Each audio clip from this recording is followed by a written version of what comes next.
اللهم ألهمنا رشدنا وأعذنا من شرور أنفسنا. اللهم أرنا الحق حقا وارزقنا اتباعه وأرنا الباطل باطلا وارزقنا اجتنابه. اللهم اجعلنا من المتقين واجعلنا من المحسنين واجعلنا من عبادك الصالحين واجعلنا من المقربين واجعلنا من ورثة جنة النعيم. آمين ثم آمين. سورہ بقرہ آیت نمبر 221 تک ہم نے کر لیا تھا اور آج آیت نمبر 222 سے کریں گے. اعوذ باللہ من الشیطان الرجیم. وَيَسْأَلُونَكَ عَنِ الْمَحِيضِ قُلْ هُوَ أَذًى فَاعْتَزِلُوا النِّسَاءَ فِي الْمَحِيضِ وَلَا تَقْرَبُوهُنَّ حَتَّى يَطْهُرْنَ فَإِذَا تَطَهَّرْنَ فَأْتُوهُنَّ مِنْ حَيْثُ أَمَرَكُمُ اللَّهُ إِنَّ اللَّهَ يُحِبُّ التَّوَّابِينَ وَيُحِبُّ الْمُتَطَهِّرِينَ. صدق اللہ العظیم. وہ سوال کرتے ہیں آپ صلی اللہ علیہ وسلم سے حیض کے بارے میں. حیض کے احکامات آ رہے ہیں. آپ صلی اللہ علیہ وسلم سے سوالوں کی جو ہے وہ سلسلہ جاری ہے. ہم پڑھ رہے تھے بار بار مسلمانوں کی طرف سے کچھ نہ کچھ سوالات جو ہے وہ پوچھے جا رہے ہیں اور اللہ تعالیٰ کی طرف سے مسلمانوں کو شریعت عطا کی جا رہی ہے. اب حیض کے حوالے سے بھی مسلمانوں نے ایک سوال پہ پوچھا. کیوں پوچھا؟ کیونکہ اس زمانے میں جو یہود اور نصارہ تھے ان کے اندر بالکل دو قسم کی ایکسٹریمز پائی جاتی تھیں. یہود کے اندر یہ کانسیپٹ تھا کہ وہ حیض کے دنوں میں جو کہ پیریڈز ہیں، جو عورت کی ماہواری کے دن آتے ہیں، اس میں وہ عورت کو ناپاک تصور کرتے تھے اور وہ عورت جب پیریڈز آتے تھے تو وہ اپنے گھر کے کسی کام کو ہاتھ نہیں لگا سکتی تھی، نہ ہی وہ کوئی کھانا پکا سکتی تھی، نہ گھر کا کوئی کام کرتی تھی. ان کا یہ کانسیپٹ تھا کہ یہ عورت ناپاک ہے تو یہ ناپاک ہونے کے حوالے سے جس چیز کو بھی ہاتھ لگائے گی وہ چیز ناپاک ہو جائے گی. اور ان دنوں میں وہ کیا کرتے تھے، وہ اپنی عورتوں کے لیے انہوں نے خاص طور سے کچھ گھر بنائے ہوتے تھے جہاں پر وہ ان عورتوں کو بھجوا دیا کرتے تھے جب تک کہ وہ پاک ہو کے نہیں ہو جاتی تب تک کہ وہ اپنے گھروں میں واپس نہیں آتی تھی. آج بھی آرتھوڈاکس جوز ایسے ہی کرتے ہیں. انہوں نے کوئی ایسے ہی گھر بنائے ہوئے ہوتے ہیں جہاں پہ عورتیں ان کی حیض کے دنوں میں، ماہواری کے دنوں میں وہاں پر آ جاتی ہیں اور اپنا وہ ٹائم وہاں پر گزار کے اپنے گھروں میں واپس جاتی ہیں. اور آن دا ادر ہینڈ جو عیسائی تھے ان کے اندر یہ معاملہ تھا کہ ان کے اندر کسی بھی قسم کا عورت سے دوری کا معاملہ نہیں تھا اور وہ اس عورت کو جو حیض والی ہوتی تھی اس کو ناپاک کنسیڈر نہیں کرتے تھے اور اپنا تعلق جو ہے وہ ازدواجی تعلق اس کے اندر قائم رکھتے تھے، حتیٰ کہ سیکس وغیرہ کے معاملات جو ہیں وہ مباشرت کا عمل بھی وہ اس میں جاری رکھتے تھے. تو یہ دو ایکسٹریمز تھی جو اس زمانے میں پائی جاتی تھی. تو مسلمانوں کو اس حوالے سے تشویش لاحق ہوئی کہ اللہ سبحانہ تعالیٰ نے ہم مسلمانوں کو اس کے بارے میں کیا حکم دیا ہے. کیا عورت بہت ہی ناپاک ہے، یا گندگی کی حالت ہے، یا ناپاکی کی حالت ہے، یا یہ کہ بالکل ہی جیسا عیسائی کرتے ہیں؟ تو ہمارے بارے لیے اس حوالے سے کیا حکم دیا گیا ہے؟ آپ دیکھیں ہمارا دین دین معتدل ہے. اللہ نے ہمیں امت وسطاً بنایا ہے اور ہمیں ایک بہترین اور معتدل متوسط دین کا حامل بنایا ہے. ہماری شریعت کے احکامات بہت ہی آسان اور نرم احکامات ہیں. اللہ نے یہاں پر ان کے اس سوال کا جواب ایسے دیا کہ قل، اے نبی آپ ان سے کہہ دیجئے، ہوا اذن، وہ ایک گندگی کی حالت ہے. مطلب وہ ایک گندگی کی حالت ہے، وہ ناپاکی کی حالت ہے. اور اس گندگی کی حالت میں مسلمانوں نے کیا کرنا ہے؟ فَاعْتَزِلُوا النِّسَاءَ فِي الْمَحِيضِ، اپنی عورتوں سے حیض کے دنوں میں دور رہو. فَاعْتَزِلُوا یعنی دور رہو نساء عورتوں سے فی المحیض حیض کے دنوں میں. تو گویا اللہ نے بتایا کہ یہ حیض کی حالت گندگی اور ناپاکی کی حالت ہے، اس میں عورتوں سے دور رہنے کا مسلمانوں کو حکم دیا گیا. اب حیض کی حالت جو ہے وہ گندگی اور ناپاکی کی حالت تصور کی جاتی ہے اور ان دنوں میں خاص طور سے جو ہماری شریعت ہمیں حکم دیتی ہے وہ عیسائی یہودیوں کے جیسا نہیں ہے کہ اس گندگی کی حالت میں گھر کے کوئی کام کاج نہیں کر سکتے. صرف وہ جگہ جہاں سے حیض کا خون آتا ہے صرف وہ جگہ گندی ہے، وہ ناپاک ہے، اور وہ جگہ وہ کپڑا جس کے اوپر وہ حیض کا خون لگتا ہے وہ کپڑا ناپاک ہوتا ہے. اس کے علاوہ پورا جسم عورت کا پاک ہوتا ہے، اس کی زبان بھی پاک ہے، اس کے ہاتھ بھی پاک ہے اور اس کا سارا جسم جو ہے وہ پاک ہے. صرف وہ حالت جہاں سے حیض کا خون آتا ہے وہاں کا ایریا جہاں پہ خون لگا ہوگا وہ جگہ وہ سب ناپاکی تصور کی جاتی ہے. تو اس میں آپ صلی اللہ علیہ وآلہ وسلم کا جو رویہ ملتا ہے وہ یہ ملتا ہے کہ حضرت عائشہ فرماتی ہیں کہ آپ صلی اللہ علیہ وآلہ وسلم میری گود میں سر رکھ کے قرآن پاک کی تلاوت کیا کرتے تھے جبکہ میں حیض کی حالت میں ہوتی تھی. ایک مرتبہ آپ صلی اللہ علیہ وآلہ وسلم نے حضرت عائشہ سے جائے نماز یا مصلی پکڑانے کو کہا تو حضرت عائشہ نے کہا کہ یا رسول اللہ صلی اللہ علیہ وسلم مجھے حیض آیا ہوا ہے. تو آپ صلی اللہ علیہ وسلم نے فرمایا کہ تیرے ہاتھ میں تو حیض نہیں ہے.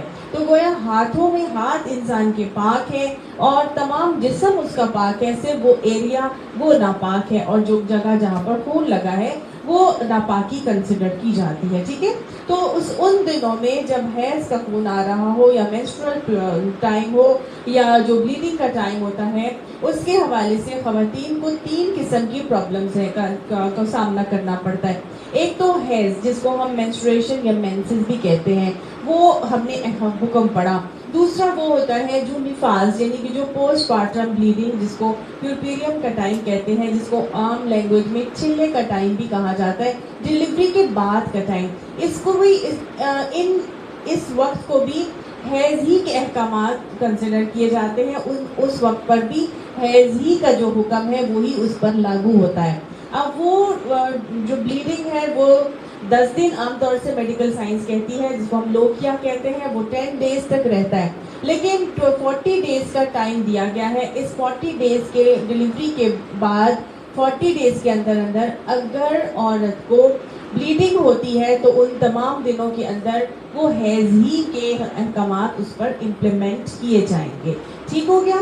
سم ٹائمز یہ ہوتا ہے کہ 10 دن لوکیا ختم ہونے کے بعد عورت پاک ہو جاتی ہے اور اس کے 10-15 دن کے بعد یا ایک ہفتے بعد دوبارہ بلیڈنگ سٹارٹ ہو جاتی ہے. تو چونکہ عورت کے اندر ہارمونل امبیلنس ہوتا ہے لہٰذا ان دنوں کو حیض ہی کے احکامات میں کنسیڈر کیا جائے گا جب تک کہ 40 ڈیز نہیں گزر جاتے. ٹھیک ہو گیا. تو یہ تو گندگی کی حالت ایسی بتائی گئی جس کے اندر عورت کو دور رہنے کا حکم دیا گیا, مرد کو عورت سے دور رہنے کا حکم دیا گیا. اللہ نے کہا وَلَا تَقْرَبُوهُنَّ حَتَّى, ہاں جی ابھی میں بتاتی ہوں, وَلَا تَقْرَبُوهُنَّ حَتَّى يَطْهُرْنَ, اور ان کے قریب نہ جانا جہاں تک کہ وہ پاک نہ ہو جائیں. تو گویا اللہ نے کہہ دیا کہ عورت کے قریب نہ جانا جب تک کہ وہ پاک نہ ہو جائیں. عورت کے قریب نہ جانے اس میں مراد اس میں صرف اور صرف خاص طور سے وہ جسمانی تعلق ہے جس میں مباشرت کا عمل ہوگا. بوسو کنار وغیرہ جو ہے وہ کیا جا سکتا ہے, اس کی ممانعت اس میں نہیں ہے. لہٰذا اب سمجھ میں ہمیں یہ آ رہا ہے کہ 2 احکامات جو حیض کے احکامات 2 باتوں کے اوپر لاگو ہوتے ہیں. جو حیض کے احکامات ہیں وہ ایک تو پیریڈز کے اوپر حیض میں, اور دوسرا کہ جو ہمارا نفاس کا ٹائم ہوتا ہے جو ڈلیوری کے بعد کے بلیڈنگ کا ٹائم ہوتا ہے. عورتوں کو اس کے علاوہ تیسرا بھی ایک بلیڈنگ کا ایک پرابلم جھیلنا پڑتا ہے جس کو استحاضہ کہتے ہیں. یہ حیض کی حالت نہیں ہوتی اور اس کے احکامات بالکل ڈفرینٹ ہوتے ہیں. حیض کے لیے ضروری ہے کہ 15 دن پاکی کے گزرے ہوں. نہانے کے بعد 15 دن جب تک پاکی کے نہ گزرے اور بھی درمیان میں کوئی بلیڈنگ ہو جائے تو اس کو استحاضہ کنسیڈر کیا جاتا ہے اور اس کے اندر حیض کے احکامات امپلیمنٹ نہیں کیے جاتے. وہ استحاضہ کی حالت وہ حالت ہے جو ناپاکی کی حالت نہیں ہے. یہ ایک رگ کا خون ہے نبی صلی اللہ علیہ وسلم کی حدیث کے حوالے سے, اور یہ شیطان کی وجہ سے ہوتا ہے. تو لہٰذا استحاضہ یعنی انٹر مینسٹرل بلیڈنگ یا ڈس فنکشنل یوٹرائن بلیڈنگ, ٹھیک ہے, یہ اگر انسان کو عورت کو ہو جائے تو اس میں اس نے کیسے پتا کرے گی کہ میرا یہ استحاضہ کا ٹائم ہے؟ کہ نہانے کے بعد یا پاک ہونے کے بعد اگر 15 دن نہیں گزرے پاکی کے اور بلیڈنگ یا اسپاٹنگ ہو جائے تو that will be considered as استحاضہ. اور وہ استحاضہ کی حالت ناپاکی یا گندگی کی حالت نہیں ہوتی, وہ پاکی کی حالت ہوتی ہے. اس کے اندر جو شریعت ہمیں بتاتی ہے یا جو ہمیں فقہی مسائل سے پتہ چلتا ہے اس میں یہ ہے کہ ہر نماز کے لیے ایک نیا وضو بنایا جاتا ہے اور ایک نیا پیڈ رکھا جاتا ہے۔ آپ صلی اللہ علیہ وسلم کی زوجہ حضرت جویریہ غالباً 7 سال استحاضہ میں مبتلا رہی اور آپ صلی اللہ علیہ وسلم نے ان کو ہر نماز کے لیے غسل کرنے کا حکم دیا تھا۔ اس کے علاوہ ایک اور صحابیہ کے ساتھ بھی ایسا ہی معاملہ ہوا تھا، تو انہوں نے آپ صلی اللہ علیہ وسلم نے ان کو ہر نماز کے لیے بس نیا وضو اور نیا پیڈ رکھنے کا حکم دیا تھا۔ وہ ان دنوں میں اپنے شوہر کے پاس بھی جا سکتی ہے، نماز بھی رکھ پڑے گی، روزہ بھی رکھے گی اور سارے معاملات جیسے ایک پاک عورت کرتی ہے وہ کرے گی، ٹھیک ہے۔ اچھا، اس کے علاوہ حیض کے دنوں میں عورت کیا نہیں کر سکتی اگر وہ ناپاک ہے تو ناپاکی کی حالت میں ایک تو حیض کے دنوں کی نماز نہیں ہوتی، ٹھیک ہے۔ حیض کے دنوں کی نماز اگر چھوٹ جاتی ہے تو اس کی قضا بھی ادا نہیں کی جاتی، لیکن حیض کے دنوں کے اندر آئے ہوئے جو روزے ہیں اگر وہ چھوٹ جاتے ہیں تو ان کی قضا لازم ہوتی ہے اور وہ قضا لوٹانی ضروری ہوتی ہے، کیونکہ قرآن کا حکم ہے کہ وَلِتُكْمِلُوا الْعِدَّةَ وَلِتُكَبِّرُوا اللَّهَ، ٹھیک ہے۔ تو اللہ نے کہا کہ تم کیا کرو، جو چھوٹے ہوئے روزے ہیں ان کی تعداد دوسرے دنوں میں مکمل کر لیا کرو۔ حضرت عائشہ فرماتی ہیں کہ جب شوال کا مہینہ آتا تھا تو میں شعبان کا جب مہینہ آتا تھا تو میں اپنے حیض کے چھوٹے ہوئے روزوں کو اس مہینے میں مکمل کر لیا کرتی تھی۔ تو حیض کے چھوٹے ہوئے روزے اگلے مہینے کے رمضان المبارک کے جو حیض کے چھوٹے ہوئے روزے ہوتے ہیں اگلے رمضان المبارک کے آنے سے پہلے ان کو پورا کر لینا ضروری ہے، نہیں تو اس کے اوپر دو پینلٹیز ہیں، ایک تو چھوٹے ہوئے روزے بھی مکمل کرنے اور پھر فدیہ بھی، کچھ جو ائمہ ہیں وہ کہتے ہیں فدیہ بھی جو ہے وہ ادا کرنا ضروری ہوگا، یعنی 2 پینلٹیز اب ہوں گی، ایک آپ نے فدیہ بھی دینا ہے اور پھر آپ نے روزے بھی چھوٹے ہوئے پورے کرنے ہیں۔ تو وَمَنْ كَانَ مِنْكُمْ مَرِيضًا أَوْ عَلَىٰ سَفَرٍ، میں نے اس کو بہت ڈیٹیل سے ان آیات سے جب ہم گزرے تھے تو یہ احکامات وہاں پر میں نے ایکسپلین کر دیے تھے۔ اب ایک تو ہو گیا ہمارا یہ حیض کے احکامات کے حوالے سے، اب ہم کیا کیا کر سکتے ہیں حیض کے دنوں میں۔ ایک تو آپ کو میں نے بتایا کہ نماز جو چھوٹے گی اس کی قضا نہیں ہوگی، روزہ جو چھوٹ جائے گا اس کی قضا ضروری ہوگی۔ یہاں یہ بھی بہت ضروری ہے کہ پتہ چل جائے ہم کو کہ حیض کے لیے نماز اور روزے کے حوالے سے کیا احکامات ہیں۔ اگر وہ نماز کا ٹائم آ جاتا ہے، جیسے کہ ظہر کا وقت داخل ہو گیا، ظہر کی اذان ہو گئی، ابھی میں نے ظہر کی نماز نہیں پڑھی تھی اور مجھے پیریڈز آ گئے تو مجھے وہ ظہر کی نماز لوٹانی ہوگی کیونکہ وقت داخل ہو چکا تھا۔ جب بھی میں پاک ہوں گی میں نے وہ ظہر کی نماز لوٹانی ہوگی کیونکہ وقت داخل ہو چکا تھا، لیکن عصر کی نماز چونکہ ابھی نہیں آئی تھی تو لہٰذا عصر سے بھی میری چھوٹ ہو جائے گی، ٹھیک ہے۔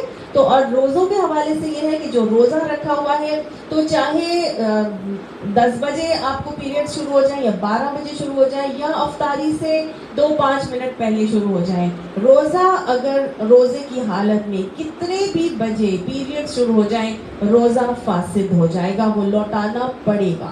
اس میں 10 بجے یا 12 بجے والا کوئی کانسیپٹ موجود نہیں ہے۔ اب حیض کے دنوں میں پہننے والے کپڑوں کا کیا معاملہ ہے؟ کیا وہ ہمارا پسینہ ناپاک ہے جس کی وجہ سے ہمارے وہ حیض کے دنوں میں نے یہ کپڑے پہنے تھے تو اب تو میں نے یہ ڈرائی کلین ہی کروانے یا میں نے دھونے یا تو پھر ہی پہنوں گی؟ ایسی کوئی معاملہ نہیں ہے۔ اگر حیض کا خون جہاں پر لگا تھا اگر لگا ہے تو بس وہ دھو لیں، وہ کپڑا پاک ہے آپ کا۔ پسینے سے کبھی بھی کپڑا ناپاک نہیں ہوتا۔ اس ایریا پر جہاں خون لگا تھا اگر وہاں پر 3 مرتبہ پانی گزار دیا جائے تو وہ کپڑا بھی پاک ہو جاتا ہے، چاہے کہ وہاں پر بلڈ کا سٹین بھی رہ جائے پھر بھی وہ کپڑا پاک ہی کنسیڈر کیا جائے گا اگر 3 مرتبہ اس کے ریشوں سے پانی ہم نے گزار دیا ہے، ٹھیک ہو گیا۔ تو یہ تو ہمارے حیض کے کچھ احکامات ہیں۔ اب ہمارے حیض کے دنوں کے اندر اور کیا کیا کر سکتے ہیں؟ تو حیض کے دنوں میں تمام کے تمام ذکر اذکار کیے جا سکتے ہیں، ہر قسم کی تسبیح کی جا سکتی ہے، دعائیں پڑھی جا سکتی ہیں، جو یاد ہے زبانی قرآن کا جتنا بھی حصہ وہ یاد ہے تو وہ پڑھا جا سکتا ہے، لیکن دیکھ کر قرآن نہیں پڑھا جائے گا، دیکھ کر قرآن نہیں پڑھا جائے گا اور چھو کر قرآن نہیں پڑھا جائے گا، کیونکہ قرآن کی آیت آتی ہے لا یمسہ الا المطہرون، اس کو سوائے پاک لوگوں کے اور کوئی نہیں چھو سکتا. تو لہٰذا قرآن کا جو صحیفہ ہے اگر اس جلد کے ساتھ آپ حیض کے دنوں میں اٹھانا چاہتے ہیں تو اٹھا بھی سکتے ہیں.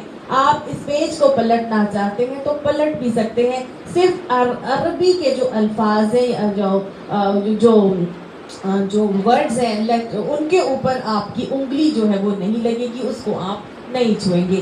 دیکھ کر نہیں پڑھا جائے گا. کوئی صورتیں یاد ہیں, دعائیں یاد ہیں, قرآنی یاد ہے, درود شریف ہے, سن سکتے ہیں, پڑھ سکتے ہیں, دہرا سکتے ہیں, سب کچھ کر سکتے ہیں. قرآن کی محفلوں میں جا سکتے ہیں, بیٹھ سکتے ہیں. لیکن حیض والی عورت نماز کے لیے مسجد میں نہیں جاتی.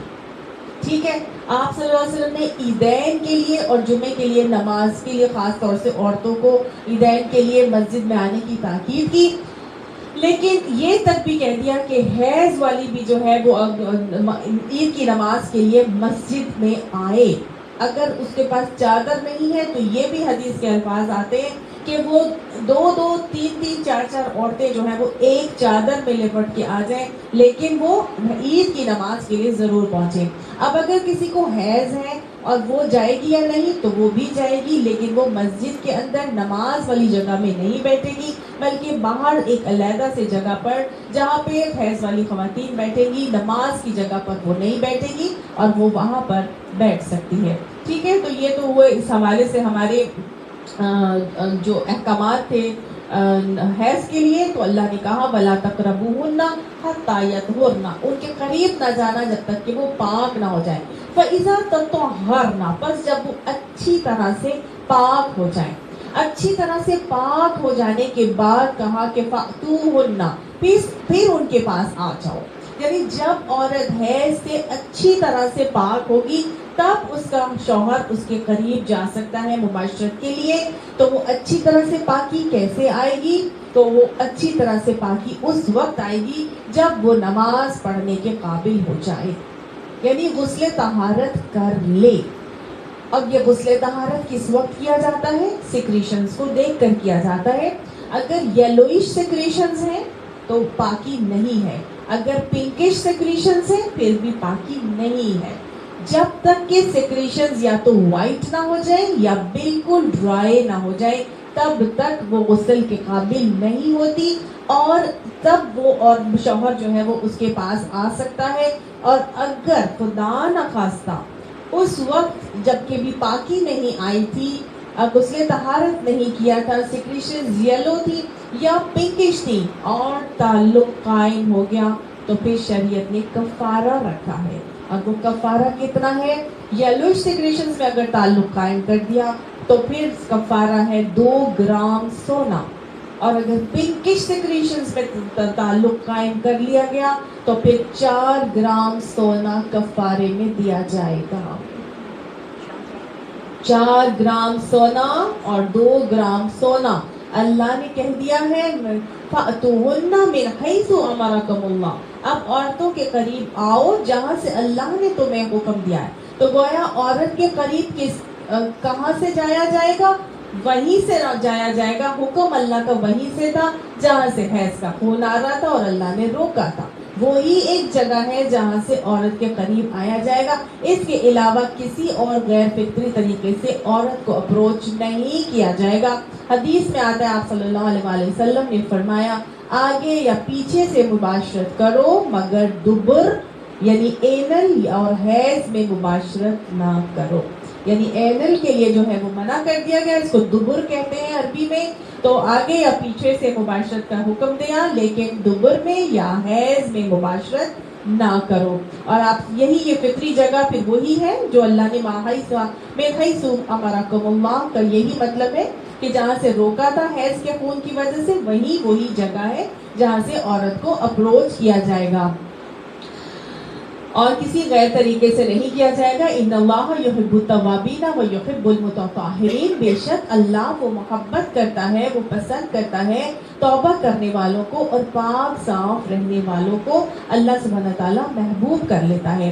اللہ سبحانہ سبحانہ تعالیٰ نے دیکھیں یہاں پہ توبہ کا کیوں کہا، کیونکہ اگر غلطی ہو گئی ہے تو کوئی بات نہیں، کفارہ ادا کر دو اور اللہ تعالیٰ سے توبہ طائب ہو کر دوبارہ پاکی کی طرف پلٹ آؤ، اور اللہ سبحانہ تعالیٰ تمہارے لیے اپنی محبت کو تمہاری شامل حال کر دے گا۔ انسان ہے، غلطی اس سے ہو جاتی ہے، اور اگر نہیں پتا تھا تو اب پتا چل گیا ہے تو ابھی بھی پلٹ آؤ، کفارہ ادا کرو اور پاک صاف لوگوں میں اپنا شمار کر لو۔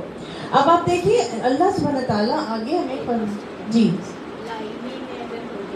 لا علمی میں اگر ایسے ہو گیا ہے تو کفارہ ادا کرو نا، اب پتہ چلا ہے تو کفارہ ادا کرو اور اللہ سبحانہ تعالیٰ سے جو ہے وہ ان کی طرف آ جاؤ اور اگلے جو ہے وہ پاکیزگی کے معاملات اختیار کر لو۔ تو اسی لیے اللہ نے تعالیٰ نے کہہ دیا کہ کیا کرنا ہے، تو لا علمی والا معاملے پہ بھی کفارہ انسان کو ادا کر کے ہی اپنا، جب بھی پتہ چلے انسان اس کا کفارہ ادا کرے۔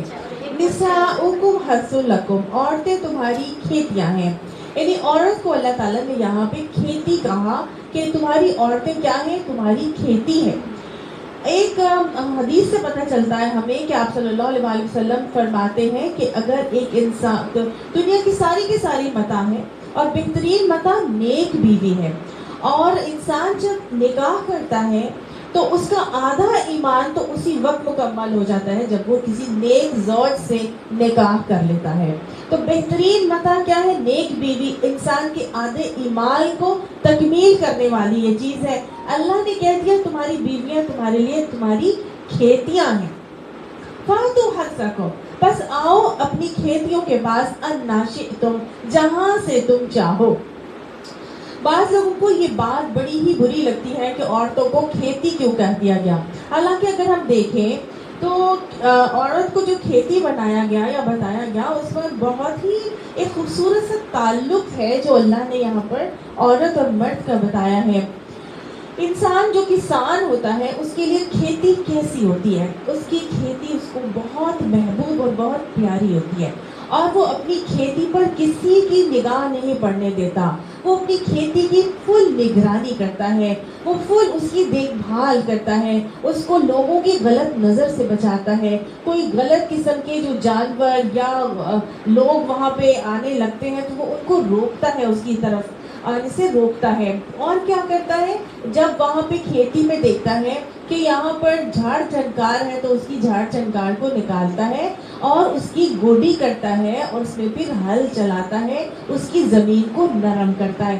زمین جب نرم ہوتی ہے پھر اس کے اندر وہ بیج ڈالتا ہے، بیج ڈالنے کے بعد وہ کیا کرتا ہے، اس پہ آبیاری کرتا ہے، پانی لگاتا ہے، پھر اس کو کھاد ڈالتا ہے، پھر اس کو دھوپ چھاؤں سے بچاتا ہے، پھر اس کے اوپر اور مزید کیڑوں سے اسپرے کرتا ہے اور مختلف چیزوں سے اس کو محفوظ رکھتا ہے تاکہ اس کی کھیتی خراب نہ ہو، اور آہستہ جب وہ آبیاری کنٹینیوسلی کرتا رہتا ہے تو ایک بہت ہی بہترین قسم کی ایک کوپل نکلتی ہے، اور پھر وہ اس کوپل کو جو ہے نا وہ اور زیادہ بڑھانے کے لیے بہت اپنی ایفرٹس لگاتا ہے، پھر اللہ تعالیٰ سے دعا کرتا ہے، اور پھر وہ اس کا پھل دیکھنے کے لیے اپنے آپ کو جو ہے وہ ویٹ کرتا ہے۔ تو ایک یہی معاملہ ایک انسان کا ایک اپنی بیوی کے ساتھ ہوتا ہے کہ کسان اور کھیتی کا معاملہ، انسان کو اپنی بیوی بہت زیادہ محبوب ہوتی ہے اور بہت پیاری ہوتی ہے، وہ اپنی بیوی کو کسی غیر مرد کی نگاہ سے محفوظ رکھتا ہے، کسی غیر مردوں کی یا ایسے جو معاشرے کے بھیڑیے ہوتے ہیں ان کی نگاہوں سے ان کو بچاتا ہے، محفوظ رکھتا ہے، ان کو خواہ مخواہ باہر نہیں نکلنے دیتا، ہر باہر کی ذمہ داری وہ خود اٹھاتا ہے، گھر کے اندر بٹھا کے اسے گھر کی ملکہ بنا کے اسے کام لینے کی کوشش کرتا ہے۔ اور کیا ہوتا ہے، دوسروں کی غلط نظر سے بچانے کے بعد اب وہ جو بیوی اس کے پاس آئی تھی وہ پتہ نہیں کون سے گھر سے آئی تھی، کس قسم کی فیملی سے وہ آئی تھی، پتہ نہیں اس فیملی میں کس کس قسم کے جو عقیدے ہیں وہ چل رہے تھے، کوئی شرک کے معاملات چل رہے تھے، کوئی بدعتوں کے معاملات چل رہے تھے، کوئی ایسے گالیاں نکالی جاتی تھی، یا پتہ نہیں کس کس قسم کے گھرانے سے وہ یہاں پر اس کے گھر آ گئی تھی۔ اب آ تو اس کے گھر گئی ہے نا، تو اب کیا کرے گا، اس کے جو زدائے ہیں، جو غلط اس کی عادتیں ہیں ان کو وہ نکالے گا، ان کی وہ جھاڑ جھنکار کرے گا، پیار محبت سے کرے گا، آہستگی سے کرے گا، غیر محسوس طریقے سے کرے گا، اور اس کی غلطیوں کو، کمیوں کوتاہیوں کو نکالنے کی کوشش کرے گا، اور اپنی کھیتی میں وہ بلا بلا جھجک جائے گا، جہاں سے اس کو دل چاہے گا وہ پہنچے گا، آگے یا پیچھے سے جہاں سے اس کو اپروچ کرنا چاہتا ہے کر سکتا ہے، لیکن ساتھ ساتھ اپنی بیوی کے تزکیہ نفس کے معاملات کرتا جائے گا، اس کی غلط عادتیں نکالے گا۔ کیا نبی صلی اللہ علیہ وسلم نہیں نکالتے تھے؟ آپ صلی اللہ علیہ وسلم بھی تو کنٹینیوسلی اپنی سب سے زیادہ پیاری بیوی، جس کے لیے آپ سے پوچھا گیا آپ کو کون محبوب ہے یا رسول اللہ، آپ نے فرمایا عائشہ۔ پھر پوچھا نہیں میرا مطلب ہے مردوں میں کون محبوب ہے، آپ نے کہا عائشہ کا باپ، یعنی عائشہ رضی اللہ عنہ ان کو اتنی محبوب ہے، پھر بھی محبت میں آ کر یہ نہیں کہ جو مرضی کرتی چلی جائیں ان کے لیے سب چیزیں الاؤڈ ہے، نہیں، کنٹینیوسلی ان کا تزکیہ کرتے ہیں۔ فرماتے عائشہ تم نے ایسی بات کہہ دی ہے، جب انہوں نے کہا تھا نا صفیہ کا قد تو پستہ ہے، تو آپ نے فرمایا کہ عائشہ تم نے ایسی بات کہہ دی ہے کہ اگر اس کو سمندر میں بھی گھول دیا جائے تو اس کو کڑوا کر دے۔ آپ صلی اللہ علیہ وسلم نے حضرت عائشہ کی مختلف موقعوں پر حضرت عائشہ کی تزکیہ نفس کے معاملات کرتے نظر آتے ہیں۔ ایک مرتبہ انہوں نے یہ پہنا ہوئے تھے، جولری پہنی ہوئی تھی، تو آپ صلی اللہ علیہ وسلم نے فرمایا تمہارے لیے بہتر تھا کہ تم چاندی یا ورس کے کنگن بنوا کے اس کے اوپر زعفران جو ہے وہ چڑھا لیتی۔ زعفران کا رنگ گویا سونا پسند نہیں کیا نبی صلی اللہ علیہ وسلم نے، کس کو پسند کیا؟ چاندی یا ورس کے کنگن بنا کے اس پہ یلو کلر جو ہے وہ چڑھا لو۔ تو ہر ان کو چونکہ پہننے اوڑھنے کا جولری کا بھی بہت شوق تھا۔ پھر ایک مرتبہ انہوں نے آپ صلی اللہ علیہ وسلم سے کہا کہ یا رسول اللہ آپ دعا کریں کہ میں جنت میں بھی آپ کی ساتھی ہوں، آپ کی بیوی ہوں۔ تو آپ صلی اللہ علیہ وسلم نے ان کو تاکید کی تھی کہ پھر تم زاہدہ اور حاجرہ صابرہ بن جاؤ، یعنی کہ تم زہد اختیار کر لو۔ اور اس کے بعد انہوں نے ایسا زہد اختیار کیا کہ جو مال آتا گھر میں وہ چین سے نہ بیٹھتی جب تک کہ اس کو دوسروں میں تقسیم نہ کر دیتی۔ ایسا زہد اور فقر اختیار کیا، کوئی چیز پھر اپنے لیے نہیں بنائی، حالانکہ جولری پہننے کی بہت شوقین تھی۔ تو اللہ کے نبی کی رفاقت کو چاہنے کے لیے کنٹینیوسلی وہ اپنے آپ کو بہترین سے بہترین بنانے کی کوشش کر رہی ہیں، اور نبی صلی اللہ علیہ وسلم بھی ان کے ساتھ کیا کر رہے ہیں؟ ایک کسان اور کھیتی کا سا معاملہ کر کے اپنی بیوی کی تزکیہ نفس کا معاملہ کروا رہے ہیں۔ اور پھر کیا ہوتا ہے جب ایسے تزکیے ہوں گے تو ساتھ ساتھ کسان نے اور کیا کرنا ہے، شوہر نے اپنی بیوی کے لیے، اب اس کے لیے اس کے دل کی زمین کو نرم کرنا ہے۔ اب جھاڑ جھنکار نکل گئے، اب زمین کو نرم کرنا ہے۔ دل کی زمین کو نرم کرنے کے لیے نبی صلی اللہ علیہ وسلم نے طریقہ کیا بتایا؟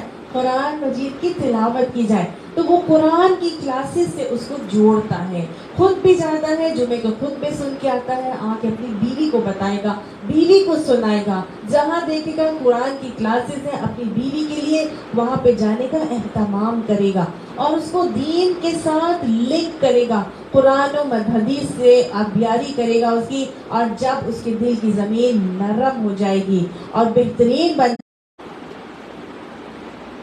جب دل کی زمین نرم ہو جائے گی تو وہ کیا کرے گا؟ اب اس کے اچھی نسل کا بیج ڈالے گا۔ اچھی نسل کا بیج کون سا ڈالے گا؟ ایک تو ایمان کا بیج، جو کہ بہترین ایمان کا، یا پھر اپنی اولاد کا بیج ڈالے گا، اس کے اندر نطفے کا بیج ڈالے گا۔ بہترین بیوی تیار ہو گئی ہے، تم جیسی ماں دو گے میں ویسی نسل دوں گا، تو بہترین ماں کی تربیت ہوگی تو بہترین نسل بن سکے گی نا۔ تو اپنی بیوی کی تربیت کرتا ہے، بیوی کو بہترین بنانے کے لیے اب وہ نطفے کا بیج ڈالتا ہے، اور اب قرآن اور حدیث کے علم سے اس کی آبیاری کرتا ہے، اس کو غلط کمپنی سے بچاتا ہے، غلط محفلوں میں جانے سے روکتا ہے۔ ایسے ہوتے ہیں وہ مرد جو اپنی بیوی کی بہترین نشو و نما کرتے ہیں، اور پھر جب ان کے سے آگے سے ان کے اعمال صالحہ کی کھیتی آتی ہے، یا ان کی اولاد کی صورت میں، بہترین اولاد کی صورت میں جو کھیتی ان کے سامنے آتی ہے، وہی پھر ان کے لیے صدقہ جاریہ ثابت ہوتی ہے۔ اللہ کاش یہ باتیں ہمیں سمجھائے اور ہمارے مردوں کو ایسے کسان بننے کی توفیق نصیب فرمائے۔ آج ہمارے معاشرے میں یہ ہو نہیں رہا، that does not mean کہ ہماری شریعت کا یہ حکم نہیں ہے۔ اللہ نے جو مرد کو قوام بنایا تو اس کے اوپر بہت بڑی ذمہ داری بھی اللہ تعالیٰ نے دی تھی۔ یہی وہ ذمہ داری ہے کہ اس کو نہ صرف اپنی بلکہ اپنی بیوی کی بھی حفاظت کرنی ہے، اس کی ایمان کی حفاظت کرنی ہے، تو تاکہ اس کی نسل اچھی آ سکے۔ جو ماں کے اندر ہوگا وہی پھر اولاد کے اندر ہوگا، تو اولاد تو ماں کے دین کے اوپر ہوتی ہے، لہٰذا ماں کی بہترین تربیت کی بہت ضرورت ہے۔ اس چیز کو سمجھ گئے یہودی سمجھ گئے، اور یہودیوں نے کیا کیا کہ جب اپنی بیویوں کو جب ان کی پریگنینسی آتی ہے تو اس پریگنینسی کے دور میں وہ اپنی بیویوں کو ایسی جگہوں پہ لے جاتے ہیں جہاں وہ بہت خوش رہتی ہیں، ان کو وہ بہترین کھانا کھلاتے ہیں، ان کو مچھلی کا گوشت کھلاتے ہیں، بادام کھلاتے ہیں، ان کو بہت طاقتور غذائیں کھلاتے ہیں، اور ان طاقتور غذاؤں کے بعد ان کو میتھس کے سم سالو کرواتے ہیں، ان کو بہترین چیزیں کرواتے ہیں، دماغ کام کرے ان کا، تاکہ ان کی جو اندر اولاد پرورش پا رہی ہے وہی پھر آگے جا کے وہ ملٹی نیشنل کمپنیز کے پھر CEO وہ ایسے ہی نہیں بن جاتے، کیونکہ وہ اپنی بیویوں کی بہت قدر کرتے ہیں۔ آج ہمارے یہاں معاملات بالکل اپوزٹ ہیں۔ ایک کمبائنڈ فیملی سسٹم کا جو ایک ہمارے معاشرے کے اندر ایک کہنا چاہیے کہ ایک بہت ہی برا وہ ہے، طریقہ ہے کہ جس کے اندر اتنا بڑا کنبہ ہوتا ہے، جس کے اندر بہو کو لانے کی وجہ صرف اور صرف یہ ہوتی ہے کہ بہو آئے گی تو وہ آ کے گھر کی جوتی بنے گی، بہو آئے گی تو وہ سارے لوگوں کی نوکر بنے گی، اور بہو آئے گی وہ سب کو پکا کے کھلا کے دے گی، یا پھر کسی بہت بڑے پڑھے لکھے اس میں سے آ جائے تو وہ بہت بڑا کماؤ ہمارے لیے ایک ذریعہ بنے گی اور ہماری کمائی میں ہمارا ساتھ دے گی۔ آج میجورٹی جو ہے وہ اسی لیے لوگوں کو لڑکیوں کو اپنے گھروں میں لے کر آتے ہیں اور کمبائنڈ فیملی سسٹم میں رکھتے ہیں، اور نتیجتاً کیا ہوتا ہے، وہ بیچاری بچیاں وہ کمبائنڈ فیملی سسٹم میں رہنے والیاں، ان کو نہ اپنے لیے ٹائم ملتا ہے نہ اپنے بچوں کے لیے ٹائم ملتا ہے، وہ صرف اور صرف اپنے سسرال والوں کے کھانے پکانے اور ان کے اللہ تللوں میں ہی جو ہے نا ان کا سارا ٹائم گزر جاتا ہے۔ نہ شوہر کی طرف سے ان کو وہ محبت، وہ پیار، وہ کسان والا رویہ مل پاتا ہے، ان کے پاس ٹائم ہی نہیں ہوتا، ان کے پاس ٹائم۔ مائیں بھی اپنی بیٹیوں کی ایسی ہی تربیت کرتی ہے، نہیں کرو گی تو گھر سسرال میں جا کے جوتے کھانے پڑیں گے، باتیں سننی پڑیں گی، لہٰذا عورت کو آج ہمارے اتنا سپریس کر دیا جاتا ہے کہ وہ بیچاری کیا اپنی تربیت کرے گی، یا شوہر سے کیا سیکھے گی اور اپنے بچوں کو سکھائے گی، وہ بیچاری کو نہ اپنے لیے ٹائم ملتا ہے نہ اپنے بچوں کے لیے ٹائم ملتا ہے۔ نتیجتاً ان کے بچے بہت زیادہ دیکھنے میں آیا ہے کہ یا تو آٹسٹک ہو جاتے ہیں بچے، یا پھر معذور پیدا ہوتے ہیں، یا پھر IQ لیول ان کا کم ہوتا ہے، کسی نہ کسی پرابلم کا وہ شکار ہو جاتا ہے۔ سسرال میں پیرنٹس کا وہی میں کہہ رہی ہوں نا، ان کو اتنے ڈر آس پاس کے ہوتے ہیں کہ جو اصل کرنے کا کام تھا اس سے ہم رہ ہی جاتے ہیں، اس سے ہم چھوٹ ہی جاتے ہیں۔ اللہ نے کہا تھا بیوی تمہاری پیر کی جوتی بنا کے نہیں بھیجی گئی، تمہارے لیے ایک نوکرانی بنا کے نہیں بھیجی گئی، تمہارے لیے مہارانی بنا کے بھیجی گئی تھی۔ ایک مہارانی کی طرح اس کی تربیت کرو، اس کے تزکیے کے معاملات کرو، اس کے ساتھ کھیتی کا سا پیار محبت کا معاملہ کر کے اس کے اعمال صالحہ کو بڑھانے کی فکر کرو، اس کے ذہن کو بہترین بناؤ، قرآن و حدیث کا علم اسے دو، خود نہیں دے سکتے تو ایسی جگہوں پر لے کر جاؤ جہاں سے وہ یہ علم سیکھے، اور تاکہ آنے والی نسلوں کو وہ بہترین مسلمان بنا سکے۔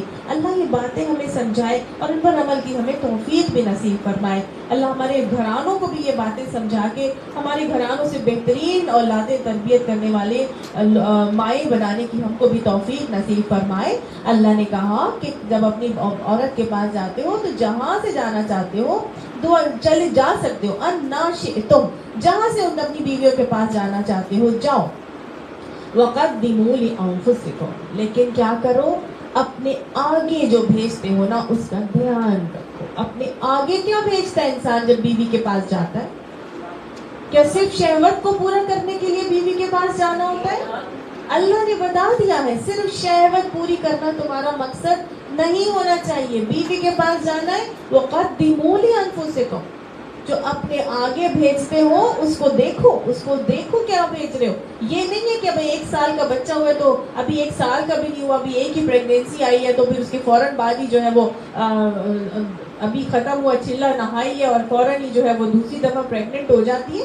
اس کو تھوڑا ٹائم دو۔ تو عورت کی صحت بہت ضروری ہے، جب تک کہ صحت نہیں ہوگی بچے کیسے آئیں گے، ان کی تربیت کیسی ہوگی؟ تو قدموا لانفسکم، یعنی آگے جو بھیجتے ہو اس کا لحاظ دھیان رکھا کرو۔ شریعت کا جو گیپ آتا ہے وہ کتنا آتا ہے؟ 3 سال۔ ابھی ہم پڑھیں گے کہ تمام کی والوالدات یرضعن اولادہن حولین کاملین، مائیں پورے 2 سال کامل اپنی اولاد کو دودھ پلائیں۔ تو جب ماں کا بالکل ایکسکلوسیو بریسٹ فیڈنگ کروائے گی تو ہارمونز ایسے ہوتے ہیں جس کی وجہ سے اس کا حمل ہی نہیں ہوگا دوسرا، اور 2 سال کے بعد جب وہ چھوڑے گی ایکسکلوسیو بریسٹ فیڈنگ تو اس کے بعد اس کو خود بخود کیا ہو جائے گا، اس کو پریگنینسی ہو جائے گی اور 3 سال کا گیپ آٹومیٹکلی آ جائے گا. تو شریعت جو گیپ پسند کرتی ہے وہ کیا پسند کرتی ہے، 3 سال کا گیپ. تو گویا صرف اور صرف شہوت کو پوری کرنے کے لیے اپنی شہوت کو تسکین پہنچانے یا جذبات کو تسکین مت پہنچانے کے لیے جاؤ، بلکہ اپنے آگے جو بھیجنے ہو اس کا بھی خیال رکھو. واتقوا اللہ، اور اللہ سے تقوی کرو. واعلموا انکم ملاقوہ، اور جان رکھو کہ تم اس سے ملنے والے ہو. وبشر المؤمنین، اور بشارت دے دو ایمان لانے والوں کو. وَلَا تَجْعَلُوا اللَّهَ عُرْضَةً لِأَيْمَانِكُمْ، اور نہ تم سب بنا لو اللہ کو آڑ یا ڈھال واسطے اپنی قسموں کے، یعنی اپنی اللہ کے نام کو قسمیں کھانے کے لیے استعمال نہ کرو. ان تبروا وتتقوا وتصلحوا بین الناس، یعنی ایسے قسمیں کھانے کے لیے استعمال نہ کرو جن سے مقصود نیکی اور تقوی اور بندگان خدا کی بھلائیوں کے کاموں سے باز رہنا ہو. یعنی کہ تم ایسے کام کرنے کے لیے جس میں نیکی سے باز رہنا ہو یا بھلائی کے کام سے باز رہنا، اور اس میں تم اللہ کے نام پر قسم کھا لو. مثال کے طور پر اللہ کی قسم، اب میں کبھی قسم سے میں آئندہ کبھی اس کے گھر ہی نہیں جاؤں.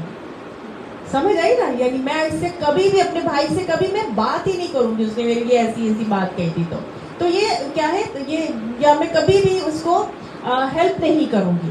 وہ اس نے میرے خلاف یہ بات کی، جیسے حضرت ابو بکر صدیق نے بھی جب واقعہ عفق ہوا تو حضرت عائشہ کے اوپر تہمت لگا دی تھی مصطح بن اساسہ نے، تو آپ نے منع کر لیا، قسم اٹھا لی کہ میں آئندہ کبھی بھی مصطح کی ہیلپ نہیں کروں گا. تو اللہ تعالیٰ نے منع کیا کہ ایسے کاموں کے لیے قسم، جو نیکی اور بھلائی کے کاموں سے باز رہنے کی باتیں ہوں ان کے لیے اللہ کی قسم نہ کھایا کرو. اگر کوئی کھا لے تو پھر کیا کرنا چاہیے؟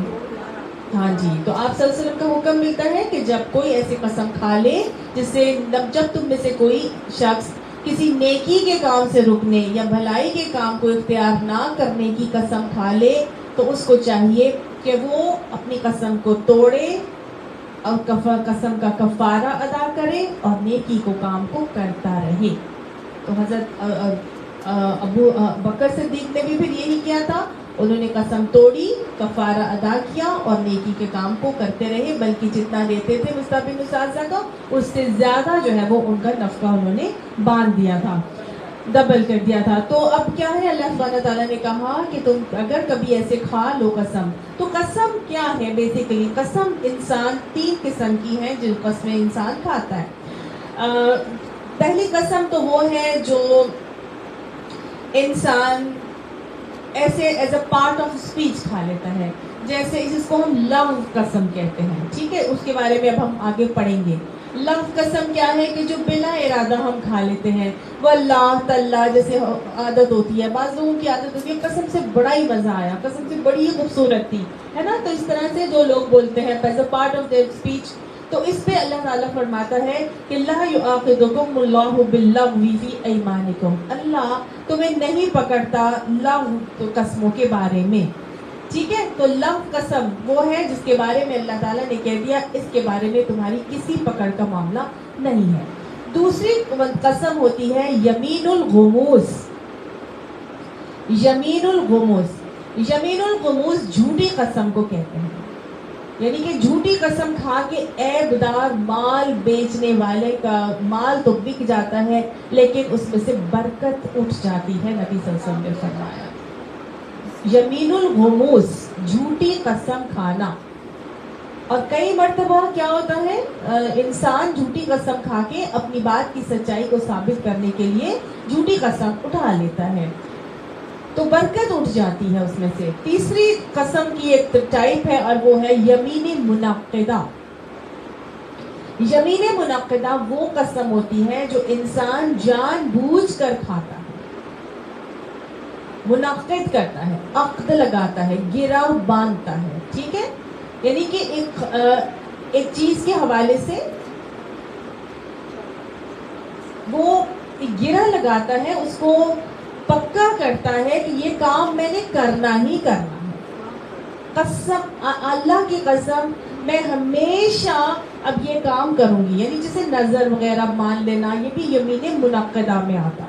جب اللہ کے نام پر کوئی بھی قسم کھا لے کہ یہ کام میں نے ہمیشہ کرنا ہی کرنا ہے، پکا وعدہ کر لیں، اس کو یمین منعقدہ کہا جاتا ہے.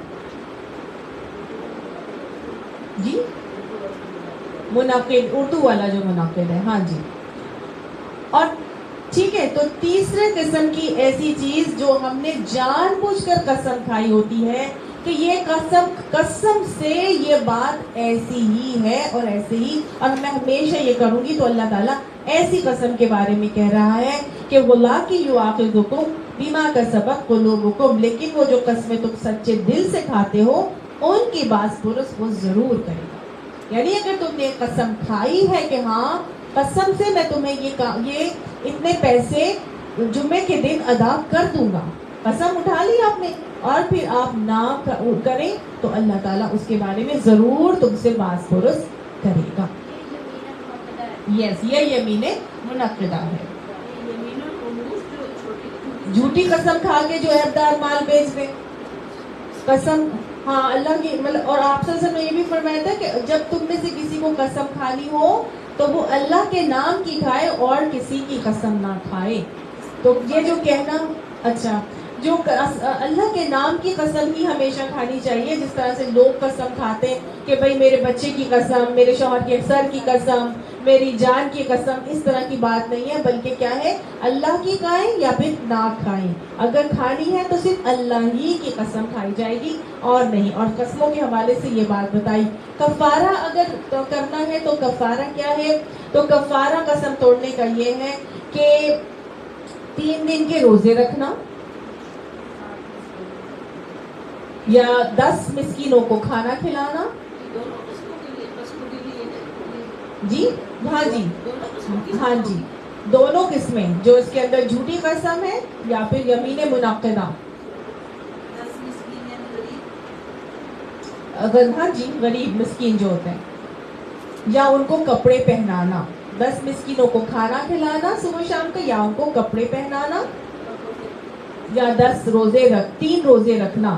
اور 3 روزے لگاتار ضروری نہیں ہے، وہ توڑ توڑ کے بھی رکھے جا سکتے ہیں.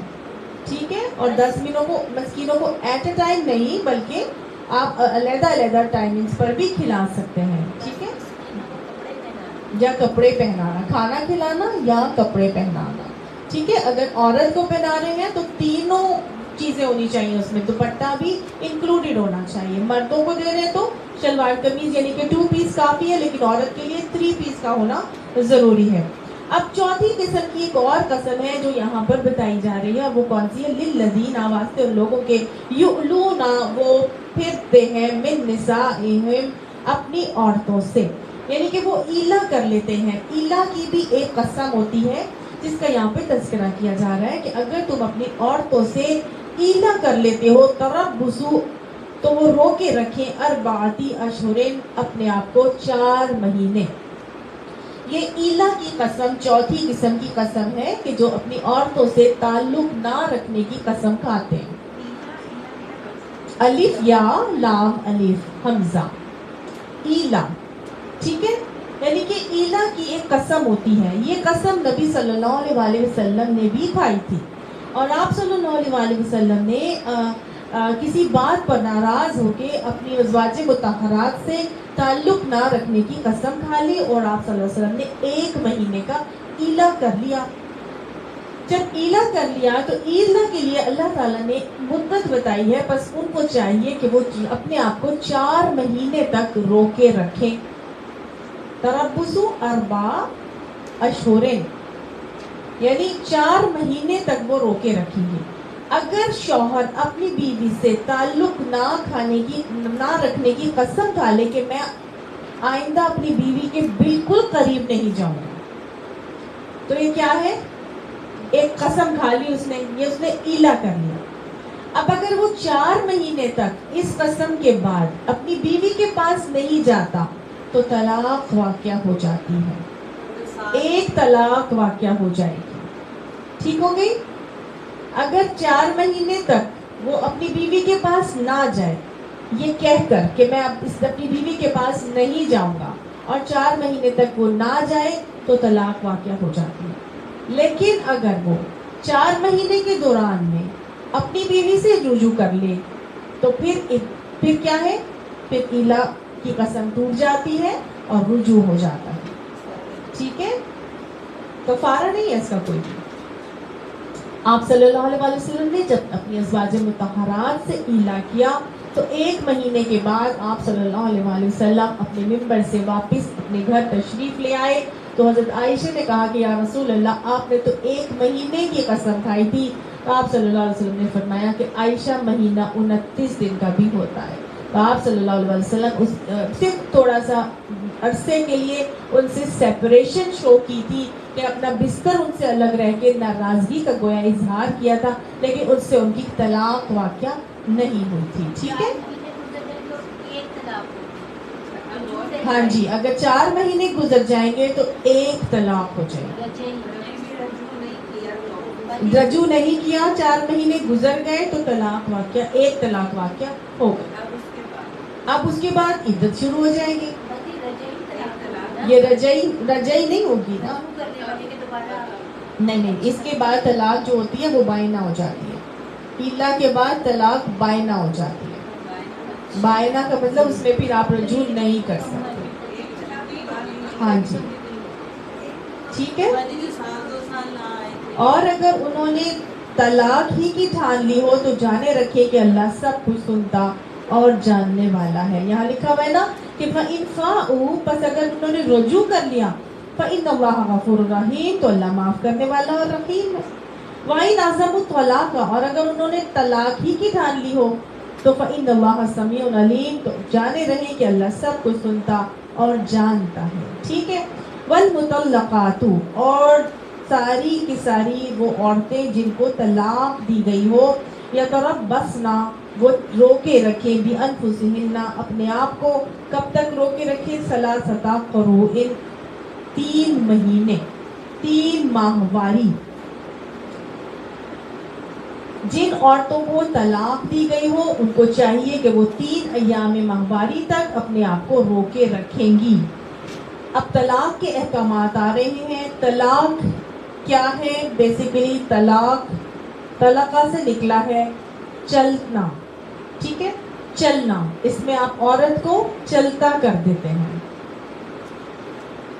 طلاق شریعت کے تمام جائز کاموں میں سے سب سے زیادہ ناپسندیدہ ترین عمل ہے. اللہ کو سب سے زیادہ ناپسندیدہ عمل ہے، اور یہ وہ عمل ہے جس سے عقد نکاح ختم ہو جاتا ہے. اور طلاق نکاح کے بعد ہی ہوتی ہے.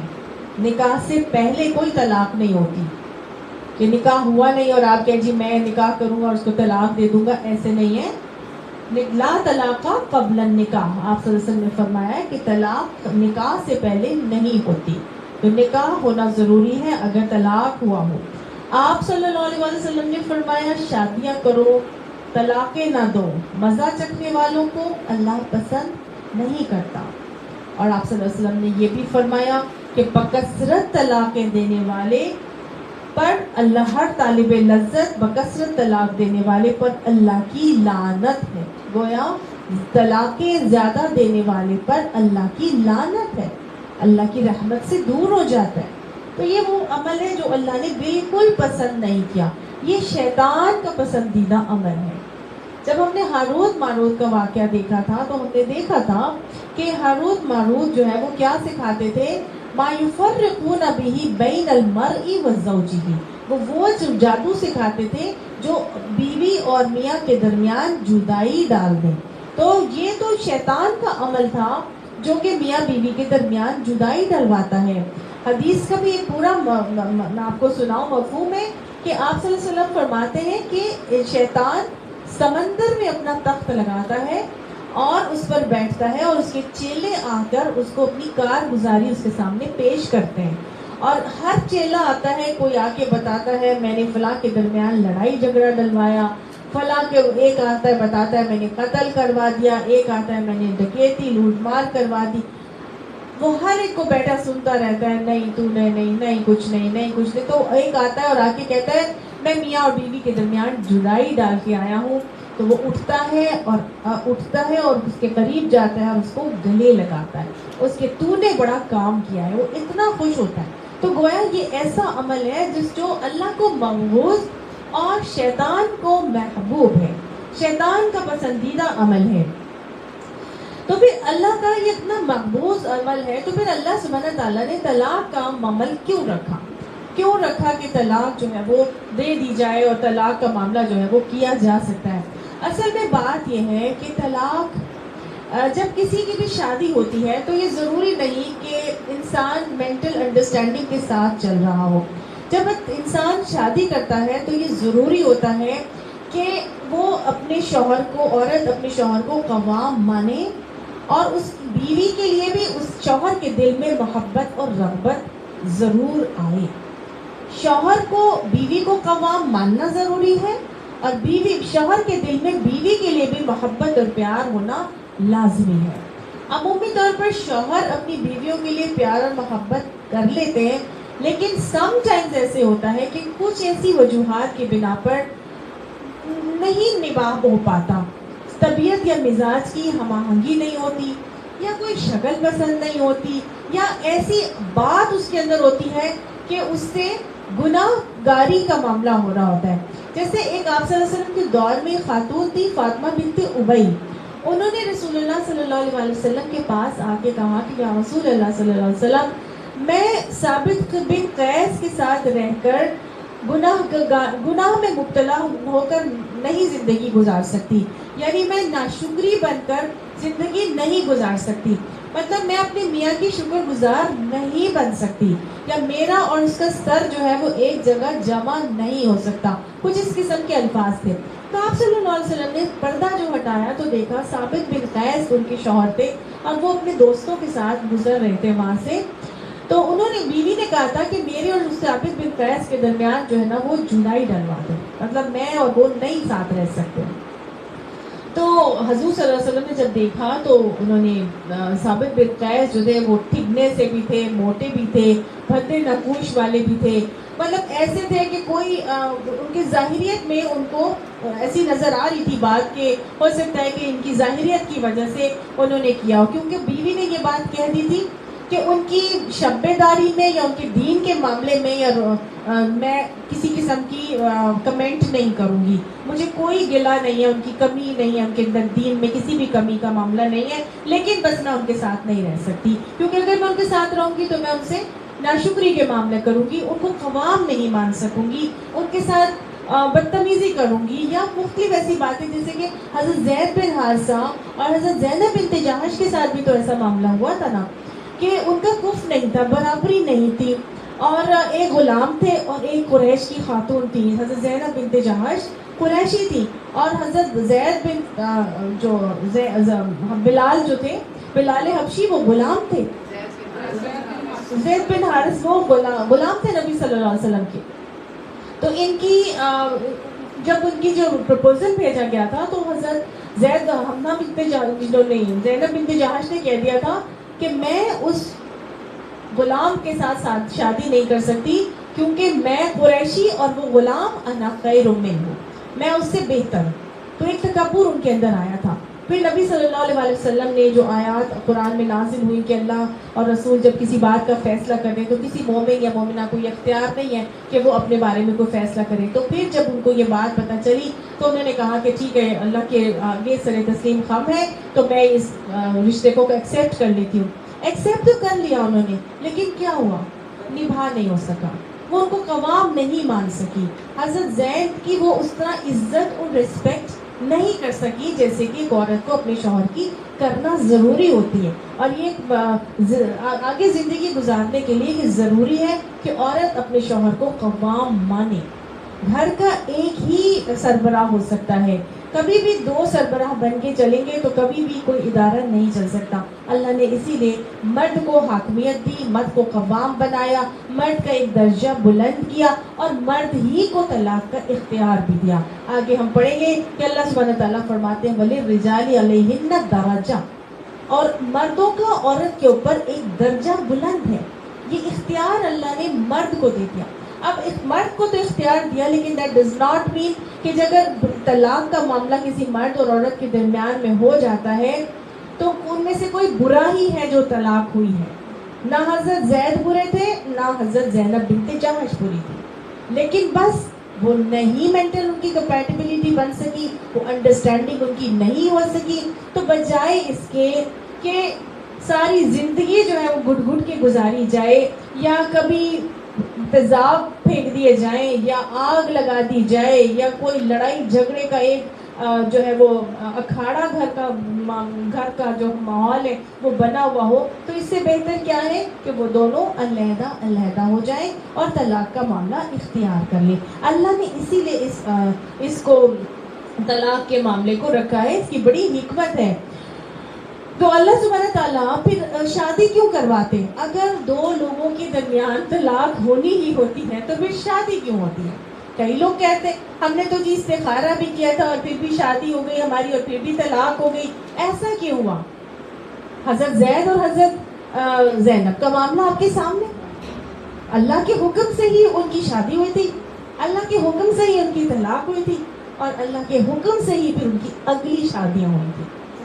تو بیسیکلی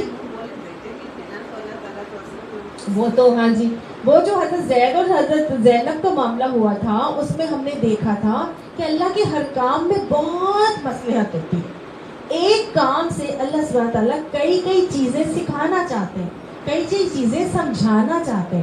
تو اگر ہم جب پڑھیں گے انشاءاللہ سورہ احزاب تو ہم اس کو اور ڈیٹیل سے دیکھیں گے, لیکن ویسے میں آپ کو ایک نارملی جو ہم ڈے ٹو ڈے لائف میں دیکھتے ہیں ہمارے ساتھ اللہ ایسا کیوں کرتا ہے کہ ہمارے بیٹے یا بیٹی یا بہن یا بھائی یا ہماری کسی کی آپس میں ہماری شادی ہوئی اور پھر وہ ٹوٹ گئی اور پھر دوبارہ دوسری جگہ پر ہوئی, حالانکہ ہم نے تو استخارہ بھی کیا تھا. بیسیکلی بات یہ ہے, استخارہ کرنے کا مطلب ہوتا ہے خیر طلب کرنا, اللہ سے ایک کام میں خیر مانگی جائے کہ اللہ اگر اس کام میں میرے لیے بھلائی ہے تو اس کو میرے لیے مقدر کر دے, اور اگر بھلائی نہیں ہے تو دور کر دے. اب آپ کے لیے اللہ کی طرف سے استخارہ اچھا آ گیا, آپ کے لیے بھلائی اور خیر ہے, آپ کی وہاں شادی ہو گئی, ایک لڑکے اور لڑکی کی شادی ہو گئی, استخارہ بھی اچھا ہوا, خیر بھی تھی, شادی بھی ہو گئی, لیکن آفٹر فیو منتھس یا ایئرس ان کی ڈیورس ہو گئی. جب ان کی ڈیورس ہو گئی تو اب کیا ہوا؟ بیسیکلی اللہ سبحانہ تعالیٰ ہی کی طرف سے اس ڈیورس میں خیر تھی. اس ڈیورس سے اللہ سبحانہ تعالیٰ بہت کچھ سکھانا چاہ رہے تھے, اس لڑکے کو بھی اور اس لڑکی کو بھی. اور اصل میں اللہ نے شادی ان کی یہاں نہیں کرنی, بلکہ شادی اصل جو چلانی تھی وہ کہیں دوسری تیسری جگہ چلانی تھی. مثال کے طور پر میں ان انگلیوں سے سمجھاتی ہوں آپ کو. یہ دو انگلیاں ہیں, ٹھیک ہے, ان دونوں کی شادیاں ہو گئی. جب ان کی شادی ہوئی, یہ بہت غصے والا ہے, یہ بہت سپریس رہنے والی ہے, یہ کچھ نہیں بولتی, یہ بہت زیادہ غصہ کرتا ہے, ٹو مچ غصہ کرتا ہے, اور اس کو بہت زیادہ دباتا جاتا ہے. ایک ٹائم آتا ہے ان دونوں کی آپس میں استخارے سے شادی ہوئی تھی, یہ ٹوٹ جاتی ہے, ٹھیک ہے. اب جب یہ ٹوٹ جاتی ہے, طلاق ہو گئی, اب اس کا جو غصہ بہت زیادہ تھا نا, اس کو سمجھ میں آ گیا میں بہت زیادہ غصہ کرتی تھی اور اپنے میاں کو بہت زیادہ دباتی تھی. یا لڑکے کو سمجھ آ جائے گا میں ٹو مچ غصیلا تھا اور اپنی بیوی کو بہت زیادہ دباتا تھا. اس کو سمجھ میں آ جائے گا میں بہت زیادہ دبتا تھا, اتنا نہیں دبنا چاہیے. یا بیوی لڑکی اگر ایسی تھی تو اس کو سمجھ آ جائے گا میں ٹو مچ ہی زیادہ وہ ہو جاتی تھی, اتنا بھی نہیں ہونا چاہیے, کچھ تو بولنا چاہیے. تو یہ اپنی اس چیز کو کم کر دے گا, یہ اپنی اس چیز کو تھوڑا سا بڑھا لے گی. اب اس کی شادی یہاں پر ہونی تھی اور اس کی شادی یہاں پر ہونی تھی. اصل مقدر اللہ نے ان کا یہ بنایا ہوا تھا. سمجھ آ گیا؟ تو جب یہاں پر آئیں گے تو یہ دونوں ایکول آئیں گے, اور جب یہاں پر آئیں گے تو یہ بھی تقریباً دونوں ایکول آئیں گے, سمجھ جائیں گے. سمجھ آئی؟ تو یہ خیر تھی اللہ کی اس نگاہ کو توڑنے میں. مشکل تو نہیں تھا, آسانی سے سمجھ میں آ گیا. تو بیسیکلی نکاح اور طلاق کے حوالے سے اللہ سبحانہ تعالیٰ کے ہر معاملے میں ہمارے لیے کوئی نہ کوئی خیر اور کوئی نہ کوئی حکمت ہی پوشیدہ ہوتی ہے. تو اللہ سبحانہ تعالیٰ یہاں پہ کیا ہمیں بتا رہے ہیں, دیکھیں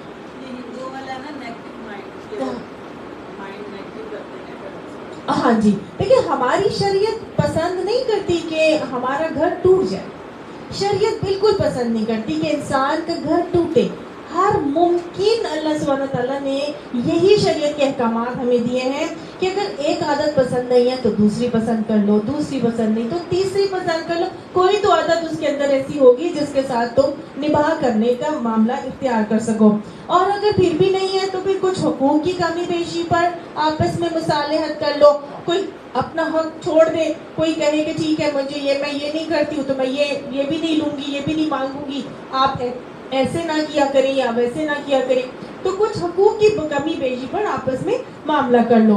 پھر بھی نہیں بن رہی تو ہمیں شریعت سکھاتی ہے، قرآن میں ہے کہ ایک حکم مرد کا اور ایک حکم عورت کی طرف سے مقرر کرو، اور پھر وہ جو بھی فیصلہ کرے اس فیصلے کو دونوں مان کے چلیں گے. وَالصُّلْحُ خیر، اور صلح بہرحال اللہ فرماتا ہے بہتر ہے.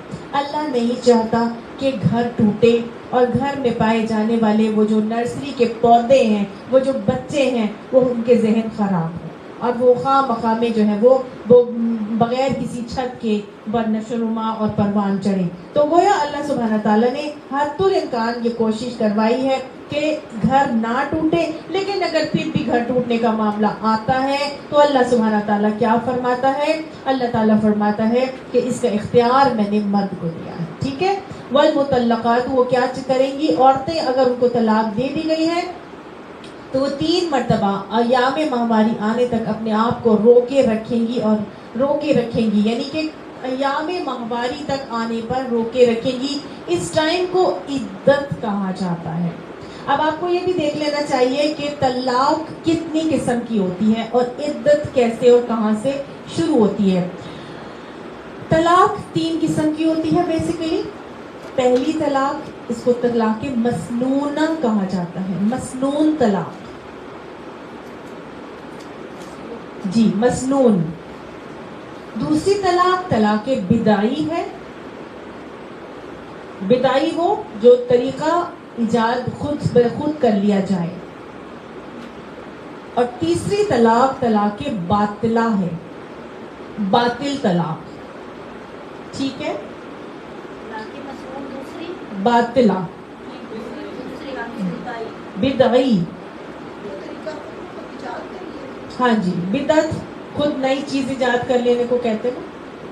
تو طلاق مسنون جو ہے اس میں بیسیکلی جو صحیح اور درست طریقہ ہے اس میں اس کو طلاق احسن کہا جاتا ہے. سب سے درست طریقہ یہ وہ طریقہ ہے جس میں حالت طہر میں طلاق دی جاتی ہے جبکہ میاں اور بیوی کا تعلق قائم نہیں ہوا ہو.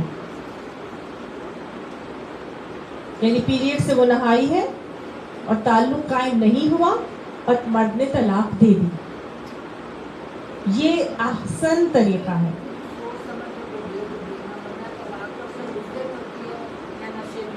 جی سوچ سمجھ کے دے تو پھر ہے نا. ہاں جی ہاں. دوسرا یہ ہے کہ اچھا، ایک آپ صلی اللہ علیہ وسلم کے دور میں ایک اس طرح واقعہ ہوا. حضرت عمر کے ذریعے نبی صلی اللہ علیہ وسلم تک پہنچا اور اس میں یہ بتایا گیا کہ ایک شخص نے اپنی بیوی کو حیض کے حالت میں طلاق دے دیا. تو آپ صلی اللہ علیہ وسلم نے اس کو بلایا، اس کو تک پیغام پہنچوایا اور اس کو کہا کہ اس سے کہو کہ اپنی بیوی سے رجوع کرے حیض کے بعد، پھر اس کو حالت طہر میں طلاق دے، کیونکہ اس سے عدت کا شمار نہیں ہو سکتا. ٹھیک ہے، تو حالت حیض میں تو وہ تو طلاق ہی نہیں پہ کنسیڈر کی جائے گی. ٹھیک ہے، تو اصل کیا طریقہ ہے؟ پیریڈز آنے کے بعد جب نہا لے اور تعلق مرد نے عورت سے قائم نہیں کیا ہو، حالت طہر ہے جبکہ تعلق قائم نہیں ہوا، تب وہ طلاق دیتا ہے. تو پہلی طلاق طلاق احسن مسنون طریقے میں آتی ہے. دوسری ہے طلاق حسن. اور طلاق حسن یہ ہے کہ حالت طہر میں دی جاتی ہے اور ہر مہینے دی جاتی ہے. ہر حالت طہر کے ایک مہینہ ہوا گزرا، اس کے بعد دوسری طلاق دے دی، اس کے بعد تیسری طلاق تیسرے مہینے میں دے دی، جو کہ ہمارے ہاں عام طور سے اسی کو رائج کیا گیا ہے۔ ایک ہی دفعہ اگر آپ کو کسی کو طلاق دینی ہے تو اس کو کہتے ہیں آپ اس کو حالت طور میں طلاق دو، اور پھر کونسل والے بلاتے ہیں اور پھر ہر مہینے ان کو 3 طلاقیں ایک مہینے بعد دی جاتی ہیں، اور 3 طلاقیں دے کے ہر مہینے کے بعد اس کا پورا طلاق کا معاملہ ختم کر دیا جاتا ہے، جبکہ یہ غلط طریقہ ہے، ایسے نہیں کرنا چاہیے۔ ایک طلاق دی جانی چاہیے تاکہ اگر بعد میں کوئی پیچ اپ کرنے کا اندیشہ گنجائش موجود ہو، اگر ان کا دل چاہے کہ ہم دوبارہ سے کر لیتے ہیں، غلطی ہو گئی، ہمیں ایسے نہیں کرنا چاہیے تھا، بچے رل جائیں گے، کوئی بھی بات ان کے ذہن میں آئے کہ ہم نہیں ایک دوسرے کے بغیر رہ سکتے، تو ان کے پاس آپشن موجود ہو کہ ایک ہی طلاق تھا، طلاق دی تھی، تو اب ہم یا تو ہم تجدید نکاح کر لیں یا پھر ہم رجوع کر لیں۔ ابھی یہ بھی میں آپ کو سمجھاتی ہوں اور بتاتی ہوں۔ اچھا، تو دوسری طلاق بدعی ہے، بدعی یعنی بدعت سے نکلی۔ یہ وہ طلاق ہے جو اپنی طرف سے خواہ ایجاد کر لی گئی ہے، جیسے کہ طلاق ثلاثہ مجلس واحد، ایک ہی وقت میں 3 طلاقیں دے دی گئی اور کہہ دیا جی طلاق ہو گئی، طلاق طلاق طلاق طلاق ہو گئی۔ ایسے نہیں ہوتا، یہ بدعی طلاق ہے۔ حضور صلی اللہ علیہ وسلم کے دور میں آپ کو پورے ریفرنسز کے ساتھ بتا رہی ہوں، حضور صلی اللہ علیہ وسلم کے دور میں ایک واقعہ ہوا اسی طرح سے کہ ایک شخص نے اپنی بیوی کو 3 طلاقیں ایک ہی وقت میں دے دی، تو آپ صلی اللہ علیہ وسلم کے پاس جب یہ بات آئی تو آپ صلی اللہ علیہ وسلم نے فرمایا، چہرہ سرخ ہو گیا اور آپ نے فرمایا ایلعبوا بکتاب اللہ وانا بینکم، کہ میں بھی تمہارے درمیان موجود ہوں اور تم اللہ کی آیات سے، اللہ کی کتاب کی آیات سے تم مذاق کر رہے ہو۔ اللہ نے کتاب میں لکھ دیا ہے قرآن پاک میں کہ طلاق مرتان، کہ طلاق 2 مرتبہ، یعنی آرام سے طلاق دی جائے گی۔ یہ کوئی طریقہ نہیں ہے کہ تم ایک ہی دفعہ میں 3 طلاقیں دے دو۔ پھر آپ صلی اللہ علیہ وسلم نے اس شخص کی 3 طلاقوں کو ایک ہی کنسیڈر کیا تھا۔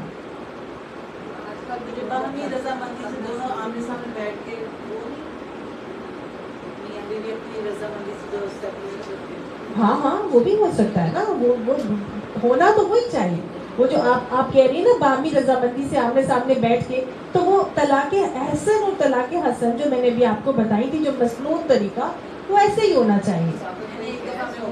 نہیں، ایک دفعہ میں پوری طلاقیں نہیں ہونی چاہیے، نہیں کرنی چاہیے، حکمت کا تقاضا یہ ہے کہ نہیں کرنی چاہیے۔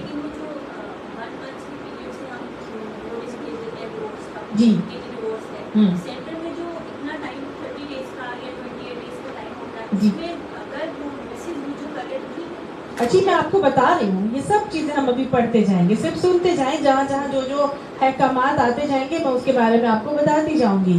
اچھا، تیسری قسم کی طلاق باطل ہے، ٹھیک ہے، جس کو ہم طلاق نہیں شمار کرتے، یہ جھوٹی طلاق ہے۔ تو حضرت عائشہ فرماتی ہیں 3 آدمی طلاق کے احکامات کے پابند نہیں ہیں، 3 آدمی طلاق کے احکامات کے پابند نہیں ہیں۔ ایک سویا ہوا جاگنے تک، یعنی ایک شخص سو رہا تھا اور سوتے سوتے میں اس نے اپنی بیوی کو کہہ دیا کہ میمونہ میں تمہیں طلاق دے رہا ہوں، میمونہ میں تمہیں طلاق، تو اس طرح طلاق نہیں ہو جاتی، ٹھیک ہے نا۔ دوسرا جو ہے وہ نابالغ بلوغ تک، اگر نابالغ کا نکاح ہوا ہے اور وہ نابالغ اور کہہ دے گا جی میں نے اپنی بیوی کو چھوڑ دیا ہے، تو طلاق دے دیا، تو اس طرح طلاق نہیں ہوتی، اور جب تک کہ وہ بالغ نہ ہو جائے۔ اور تیسرا دیوانہ عقل تک، ایک شخص جو مینٹلی ٹھیک نہیں ہے، وہ اگر طلاق کے الفاظ کہہ دیتا ہے، یا اس نے اسی کو لیتے ہیں کہ جس نے شراب پی ہوئی ہوتی ہے، تو وہ بھی جو ہے تو وہ یہ دیوانے میں شامل ہوگا۔ جب تک شراب پی ہوتی ہے تو وہ مینٹلی اپنے ہوش میں نہیں ہوتا نا، نشے میں ہے، ایک ہی بات ہے، جی بالکل۔ تو نشے میں بھی اسی میں آتا ہے کہ جو دیوانہ عقل آنے تک، تو ان کے جو طلاق کے احکامات کے پابند وہ لوگ نہیں ہوتے۔ طلاق ہو سکتی نہیں، وہ ایک ہی کنسیڈر ہوئی تھی نبی صلی اللہ علیہ وسلم کے دور میں۔ آپ صلی اللہ علیہ وسلم کے بعد حضرت عمر کے دور میں ہوا یہ کہ لوگوں نے اس کو کھیل بنا لیا، اس کو ایک معمول بنا لیا، اپنی بیویوں کو بار بار طلاقیں دینا شروع ہوئے، یعنی کہ ایک ہی وقت میں نا 3 طلاقیں دینا شروع ہو گئے. تو بیویاں ظاہر ہے اس سے وہ بہت ڈسٹرب ہوتی تھی خواتین. تو حضرت عمر نے یہ بات روکنے کے لیے اس بات کو ایک رول بنا دیا، قانون بنا دیا کہ جس شخص نے بھی اپنی بیوی کو ایک سیٹنگ میں 3 مرتبہ طلاق دے دی اس کو تینوں ہی کنسیڈر کیا جائے گا، اس کو ایک طلاق نہیں کنسیڈر کیا جائے گا. سمجھ آئی؟ انہوں نے یہ ٹیمپریرلی اس چیز کو شروع کیا تھا صرف اس لیے تاکہ لوگ اس چیز سے رک جائیں کہ ایک ہی وقت میں بار بار طلاقیں دے کے اپنی بیویوں کو لیٹ ڈاؤن نہ کریں، ان کی انسلٹ نہ کریں. خواتین کا حقوق کا علمبردار دین بن کر آیا ہے ہمارا دین، تو ہمارا دین ہمارے حقوق کی محافظت کرتا ہے، ہمیں لیٹ ڈاؤن نہیں کرنے دیتا کسی طرح بھی. تو حضرت عمر نے خواتین کا نفس کتنا مجروح ہوتا ہے جب اس کا شوہر اس کو طلاق کے الفاظ بولتا ہے، تو جب وہ 3 دفعہ بولتے اور آ کے بات پہنچتی تو یہ اٹ بیکیم اے نارم. تو حضرت عمر نے اس چیز کو پھر روکنے کے لیے 3 طلاقوں کو 3 ہی کنسیڈر کرنے کا حکم دیا تھا. But that was only temporary. اس چیز کو ہم نارم نہیں بنا سکتے. اللہ کا جب قانون موجود ہے، ہر طرح سے اللہ نہیں چاہتا کہ ایک گھر ٹوٹے. ہم نے دیکھا کس طرح اللہ تعالیٰ روکتا ہے کہ گھر نہ ٹوٹے، گھر نہ ٹوٹے. تو کیسے ہو سکتا تھا کہ ایک ہی وقت میں 3 طلاقوں سے پوری 3 طلاقیں ہو جائیں؟ ایسا نہیں ہو سکتا. ٹھیک ہے، تو طلاق ثلاثہ مجلس واحد بدعی طلاق ہے، اس کو ایک ہی کنسیڈر کیا جاتا ہے. اچھا، اشارے کنائے میں بھی طلاق ہو جاتی ہے. طلاق اشارے کنائے میں بھی ہو جاتی ہے، اس کے لیے ضروری نہیں ہے کہ طلاق کے الفاظ ہی بولے جائیں. آپ صلی اللہ علیہ وسلم کے دور میں حضرت عائشہ فرماتی ہے کہ جون نامی ایک خاتون، ایک شخص کی بیٹی سے آپ صلی اللہ علیہ وسلم کا نکاح ہوا، اور وہ خاتون آپ صلی اللہ علیہ وسلم کے عقد نکاح میں آئی، اور آپ ان کے قریب ہونا چاہتے تھے کہ ان خاتون نے آگے سے کہا کہ میں اللہ کی پناہ مانگتی ہوں. تو حضور صلی اللہ علیہ وسلم نے فرمایا کہ اس ذات کی قسم جس کے تو نے، اس حسین ہستی کی قسم جس کی تو نے پناہ مانگی ہے، لہٰذا تو اپنے گھر والوں کے پاس چلی جا. آپ نے یہ نہیں کہا تھا کہ میں تجھے طلاق دے رہا ہوں، بلکہ آپ نے کیا کہا تھا؟ تو اپنے گھر والوں کے پاس چلی جا. یہ کہنا ہی کافی تھا کیونکہ آپ صلی اللہ علیہ وسلم نے اس کو چھوڑ دیا تھا. تو یہ ضروری نہیں ہے کہ طلاق کے الفاظ کہے جائیں. حضرت عمر کے دور میں اسی طرح سے ایک شخص، جی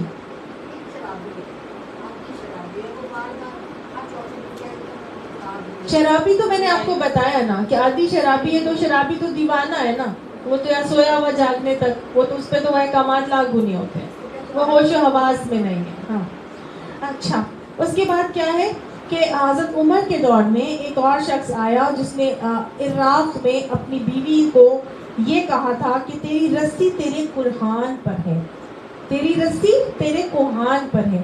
تو اونٹ کی رسی اگر اونٹ کے کوہان پر رکھ دی جائے تو اس کا کیا مطلب ہے؟ آپ نے اس اونٹ کو آزاد چھوڑ دیا ہے. تو لہٰذا اس مرد نے اپنی بیوی کو کہا تھا کہ تیری رسی تیرے کوہان پر ہے، یعنی تو میری طرف سے آزاد ہے. طلاق کے الفاظ نہیں بولے تھے، کوئی ایسی بات نہیں کی تھی.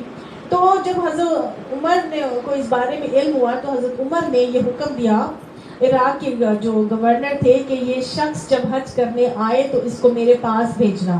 تو وہ شخص حضرت عمر کے پاس گیا اور اس نے حضرت عمر سے کہا کہ ملا اور بتایا کہ آپ نے مجھے ملنے کے لیے کہا تھا، تو میں یہ فلاں شخص ہوں. تو حضرت عمر نے یہ کہا کہ مجھے یہ بتاؤ کہ تجھے رب کعبہ کی قسم جب تو نے یہ الفاظ کہے تھے تو تیرا ارادہ کیا تھا؟ رب کعبہ کی قسم دے کے حضرت عمر نے پوچھا کہ تمہارا ارادہ کیا تھا جب تم نے یہ الفاظ کہتے؟ تو اس نے کہا کہ اگر آپ مجھے اتنی بھاری قسم نہ دیتے تو میں سچ کو چھپا لیتا، میرا ارادہ یہی تھا کہ میں اپنی بیوی کو آزاد کر دیا، میں نے اس کو چھوڑ دیا، طلاق دے دیا. تو پھر انہوں نے حضرت عمر نے کہا تھا بس تو پھر تمہاری طلاق ہو گئی ہے. یعنی اگر ارادہ بھی کر لیا اور بولا نہیں زبان سے، طلاق پھر بھی ہو جاتی ہے. ہاں ہاں جی، ایک طلاق ہوئی، سمجھ آئے؟ تو گویا یہ وہ عمل، جی مجھے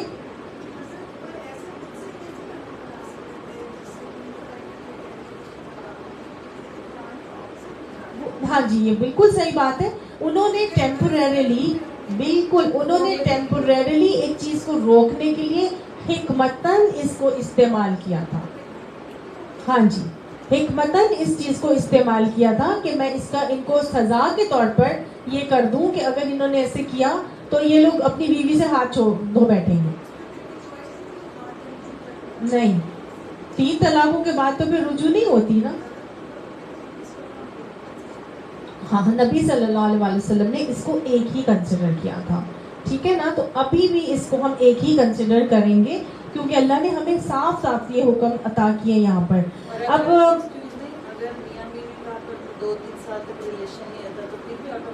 نہیں اگر میاں بیوی کا ریلیشن نہیں ہوتا تو آٹومیٹکلی طلاق نہیں ہوتی جب تک کہ وہ سوچے نہیں یا بولے نہیں. اگر ایسے کچھ الفاظ کہیں لیکن طلاق کے الفاظ نہیں تھے لیکن نیت یہی تھی تو ہو جاتی ہے. اور صرف ارادہ ہو لیکن زبان سے نہ کہا ہو, کچھ بھی نہ کہا ہو, دل میں سوچا ہو کہ میں اپنی بیوی کو چھوڑ دوں گا, طلاق دے دوں گا, دل میں سوچا ہو لیکن بولا نہ ہو کبھی بھی, تو صرف نیت کرنے سے طلاق نہیں ہوتی. بیوی چاہتی ہاں آگے بڑھ رہے ہیں آپ جو خاموشی سے سنتے رہے, ہم آگے بڑھ رہے ہیں. اچھا ایک اور چیز ہے کہ ہنسی مذاق اور سنجیدگی میں بھی طلاق ہو جاتی ہے. ہنسی مذاق میں بھی طلاق ہو جاتی ہے, سنجیدگی میں بھی طلاق ہو جاتی ہے, اور غصے میں بھی طلاق ہو جاتی ہے. حضرت ابو ہریرہ سے آتا ہے ترمذی میں آپ صلی اللہ علیہ وسلم نے فرمایا کہ 3 باتیں ہنسی مذاق اور سنجیدگی میں ہو جاتی ہیں, نکاح, طلاق اور خلع اور رجوع. نکاح, طلاق اور رجوع ہنسی مذاق میں بھی ہو جاتا ہے, سنجیدگی میں بھی ہو جاتا ہے. ایک قسم کی طلاق ہوتی ہے جس کو ہم مشروط طلاق کہتے ہیں. مشروط جی کسی شرط کے اوپر طلاق کا واقع ہونا, اس کو معلق طلاق بھی کہتے ہیں. لٹکی ہوئی طلاق یعنی کہ جب تک کہ وہ عمل نہیں ہوگا جو شرط لگائی گئی ہے تب تک طلاق واقع نہیں ہوتی. مثال کے طور پر کوئی شخص کہہ دے اپنی بیوی کو کہ اگر تم فلاں لوگوں سے ملی تو میری طرف سے تمہیں طلاق ہو جائے گی. میں سمجھ آئی؟ اگر تم فلاں لوگوں کے گھر گئی یا تم باہر نکلی یا کوئی بھی اس نے کنڈیشن لگا دی کہ تم نے اگر یہ کام کیا تو طلاق واقع ہو جائے گی, تو یہ مشروط طلاق ہوتی ہے. اور یہ طلاق واقع ہو جاتی ہے اگر وہ عمل کر لیا جائے عورت کی طرف سے. تو ٹھیک ہے, تو یہ بھی ایک طلاق کا ایک انداز ہے. اب طلاق کا اختیار جہاں پہ طلاق ہونے کے بعد اللہ سبحانہ تعالیٰ نے کیا کہا, عدت. طلاق جب ہوتی ہے تو طلاق ماہواری کے بعد ختم ہونے کے بعد دی جائے, جس کے بعد تقریباً تھوڑے سے دن ہوتے ہیں اور اس کے بعد عدت کا ٹائم شروع ہوتا ہے. عدت وہ ٹائم ہوتا ہے جو طلاق کے بعد گزارا جاتا ہے, اور اس کا پہلا جو مہینہ ختم ہوگا, یعنی کب ہوگا ختم پہلا مہینہ, جب وہ غسل طہارت کر لے گی. پیریڈز آتے ہی نہیں اس کو یہ ہوگا کہ جی پیریڈز آ گئے تو جی پہلا مہینہ ہو گیا, پیریڈ شروع ہوا ہے تو میرا 1 مہینہ گزر گیا. نہیں, پیریڈز نہانے کے بعد. تو لہٰذا ثلاثۃ قروء کہہ کر اللہ تعالیٰ نے کیا بتایا, 3 ماہواری گزر جانے کے بعد جب وہ غسل طہارت کر لے گی تب اس کی عدت ختم ہوگی. یہ وہ عدت کا ٹائم ہے جو ایک طلاق کے بعد 3 مہینے ماہواری کا دیا گیا. وہ عورت جس کو پیریڈز آتے ہیں, حیض آتا ہے, اس کے لیے تو 3 ماہواری ہو گئے. لیکن وہ بچی جس کا ابھی پیریڈز ہی نہیں آئے تھے اور اس کا نکاح ہو گیا تھا, وہ کیا کرے گی؟ تو اس کا عدت کا ٹائم بھی اسی طرح کیلکولیٹ ہوگا جو عام معاشرے کی, جو اس کے خاندان کی عورتوں کا پیریڈز کے دنوں کی ڈیوریشن کا معاملہ ہے. ٹھیک ہے. اور وہ خاتون جو مینوپازل ہے, جس کو پیریڈز رک گئے ہیں, اس کی عدت بھی ایسے ہی نکالی جائے گی کہ وہ اس کا بیسک سائیکل کتنے دن کا تھا. کسی کا حیض کا ڈیوریشن 22 ڈیز کا ہوتا ہے, کسی کا 40 ڈیز کا ہوتا ہے, کسی کا 45 ڈیز کا ہوتا ہے, کسی کا 15 ڈیز کا ہوتا ہے. تو ڈفرینٹ ہر ایک کا ہوتا ہے, جو اس کا سائیکل ہوتا ہے اس لحاظ سے اس کی عدت کو کیلکولیٹ کیا جاتا ہے. لیکن عدت ختم کب ہوتی ہے؟ جب اس کی غسل طہارت 3rd پیریڈ کے بعد کیا جاتا ہے، تب اس کی عدت ختم ہوتی ہے. تو ایک تو یہ معاملہ ہو گیا. پھر کیا ہوا کہ عدت کیوں رکھی اللہ تعالیٰ نے؟ اس لیے رکھی کیونکہ اللہ نے آگے بتا دیا کہ ان کے لیے جائز نہیں کہ اللہ نے ان کے رحم میں جو کچھ خلق فرمایا ہو اسے وہ چھپائیں. اس لیے اللہ تعالیٰ نے عدت رکھی ہے تاکہ اگر وہ پریگننٹ ہو گئی ہیں تو وہ ظاہر ہو جائے. انہیں ہرگز ایسا نہیں کرنا چاہیے. اگر وہ یعنی کیا نہیں کرنا چاہیے؟ چھپانا نہیں چاہیے.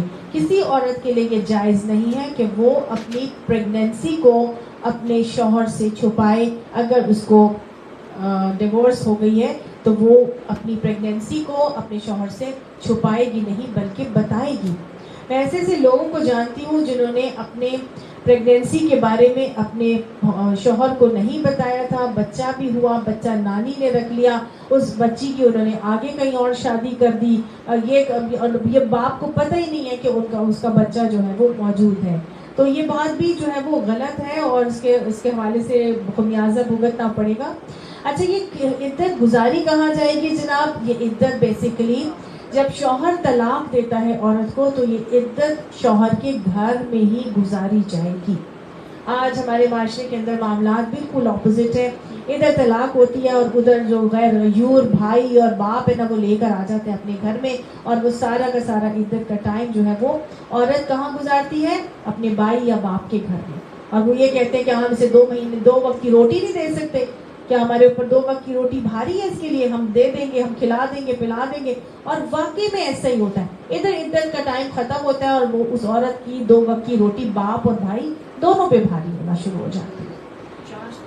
اللہ نے یہ عدت جو رکھی اور اس کا ٹائم ڈیوریشن اپنے شوہر کے گھر گزارنے کا انداز جو بتایا، اس میں بڑی حکمت ہے. اس میں طریقہ سکھایا گیا ہے عورت کو کہ اگر عورت کی طلاق ہو جائے گی تو وہ اپنے مرد کے گھر میں ہی رہے گی، اسی گھر میں رہے گی جس میں شوہر رہتا ہے. یہ نہیں کہ اگر شوہر کے 4 گھر ہیں تو کسی ایک گھر میں بھیج دیے جہاں پہ وہ نہیں رہتا. اسی گھر میں رہے گی جس گھر میں وہ شوہر رہتا ہے. اس کے سامنے سجے سنورے گی، تیار رہے گی، آگے پیچھے ہوگی، اس کا خیال رکھے گی، ادائیں دکھائے گی. شوہر کو بھی کہا گیا ہے کہ وہ بھی اس کی طرف جو ہے وہ متوجہ ہو. زبردستی بھی رجوع کرنا چاہے تو عورت کو منع نہیں کرنا چاہیے. دیکھیں کیسے اللہ تعالیٰ دونوں کو پیچ اپ کرانے کے لیے وہ پورے 3 مہینے دے رہا ہے کہ کسی طرح ایک دوسرے کو غلطی نظر آ جائے، سمجھ جائیں، نبھا ہو جائے اور دونوں ایکسیپٹ کر کے ایک دوسرے کو قبول کر لیں، اپنی غلطی قبول کر کے ایک دوسرے کو قبول کر لیں. تو اللہ سبحانہ تعالیٰ کیا فرما رہے ہیں کہ تم کیا کرو، ان کو ضرورت نہیں ہے کہ انہیں ہرگز ان کو چھپانا نہیں چاہیے کہ وہ اللہ اور روز آخر پر ایمان رکھتی ہے، ان کے شوہر تعلقات درست کر لینے پر آمادہ ہو تو وہ اس عدت کے دوران میں انہیں پھر اپنی زوجیت میں واپس لے لینے کے حقدار ہیں. تو عدت کے دوران اگر شوہر اپنی بیوی کے پاس رجوع کرنا چاہتا ہے تو وہ کر سکتا ہے اور بیوی کو بھی منع نہیں کرنا چاہیے. ٹھیک ہے. اب سم ٹائمز شوہر تو چاہ رہے کہ میں کر لوں رجوع، لیکن بیوی اتنی اڑی ہوئی ہے اور وہ سخت ہے اور وہ نہیں مان کے دیتی اور وہ نہیں قریب آنے دیتی، اپنے ہسبینڈ کو رجوع کرنے نہیں دیتی اور ان کے 3 مہینے گزر جاتے ہیں تو ایک طلاق واقع ہو جاتی ہے. ٹھیک ہے. ایک طلاق واقع ہو جاتی ہے 3 مہینے کی عدت گزر جانے کے بعد اگر رجوع نہ کیا جائے. اگر رجوع کر لیا گیا تو وہ تو ہو گیا رجوع، ایک طلاق لکھ دی گئی ان کے ہسٹری میں، لیکن رجوع کر لیا. اب دونوں رجوع کرنے کے بعد ایک طلاق کے ساتھ اپنے میاں بیوی بن کر اگلی زندگی گزار سکتے ہیں. اگر وہ 3 مہینے کی عدت میں وہ نہیں مانے، الگ الگ ہو گئے، انہوں نے پیچ اپ نہیں کیا اور ان کو طلاق واقع ہو گئی. اب جب تک تو قریب رہ رہے تھے، ایک گھر میں رہ رہے تھے، بچے بھی وہی تھے، ان کو احساس نہ ہوا. جب بیوی چلی گئی، شوہر الگ ہو گیا. اب شوہر کو لگ رہا ہے میں تو بچوں کے بغیر رہ نہیں سکتا، مجھے تو اپنی بیوی کی کمی بڑی محسوس ہو رہی ہے. وہ 3 مہینے اس کو نہیں محسوس ہوئی تھی، بعد میں محسوس ہونا شروع ہو گئی. وہ بیوی اپنے باپ یا بھائی کے گھر چلی گئی ہے، اب وہاں ان کے اوپر بوجھ بن گئی ہے. اس کو ہو رہا ہے کہ اس سے تو میرا شوہر ہی بہتر تھا، یہاں جو ان کے تانے سننے پڑتے ہیں تو اس سے تو میرا شوہر ہی تھا، کم سے کم وہاں ہی بہتر تھی. آپ وہ پیچ اپ کرنا چاہتے ہیں تو وہ کر سکتے ہیں. ایک طلاق ہوئی ہے ان کی، 3 نہیں ہوئی.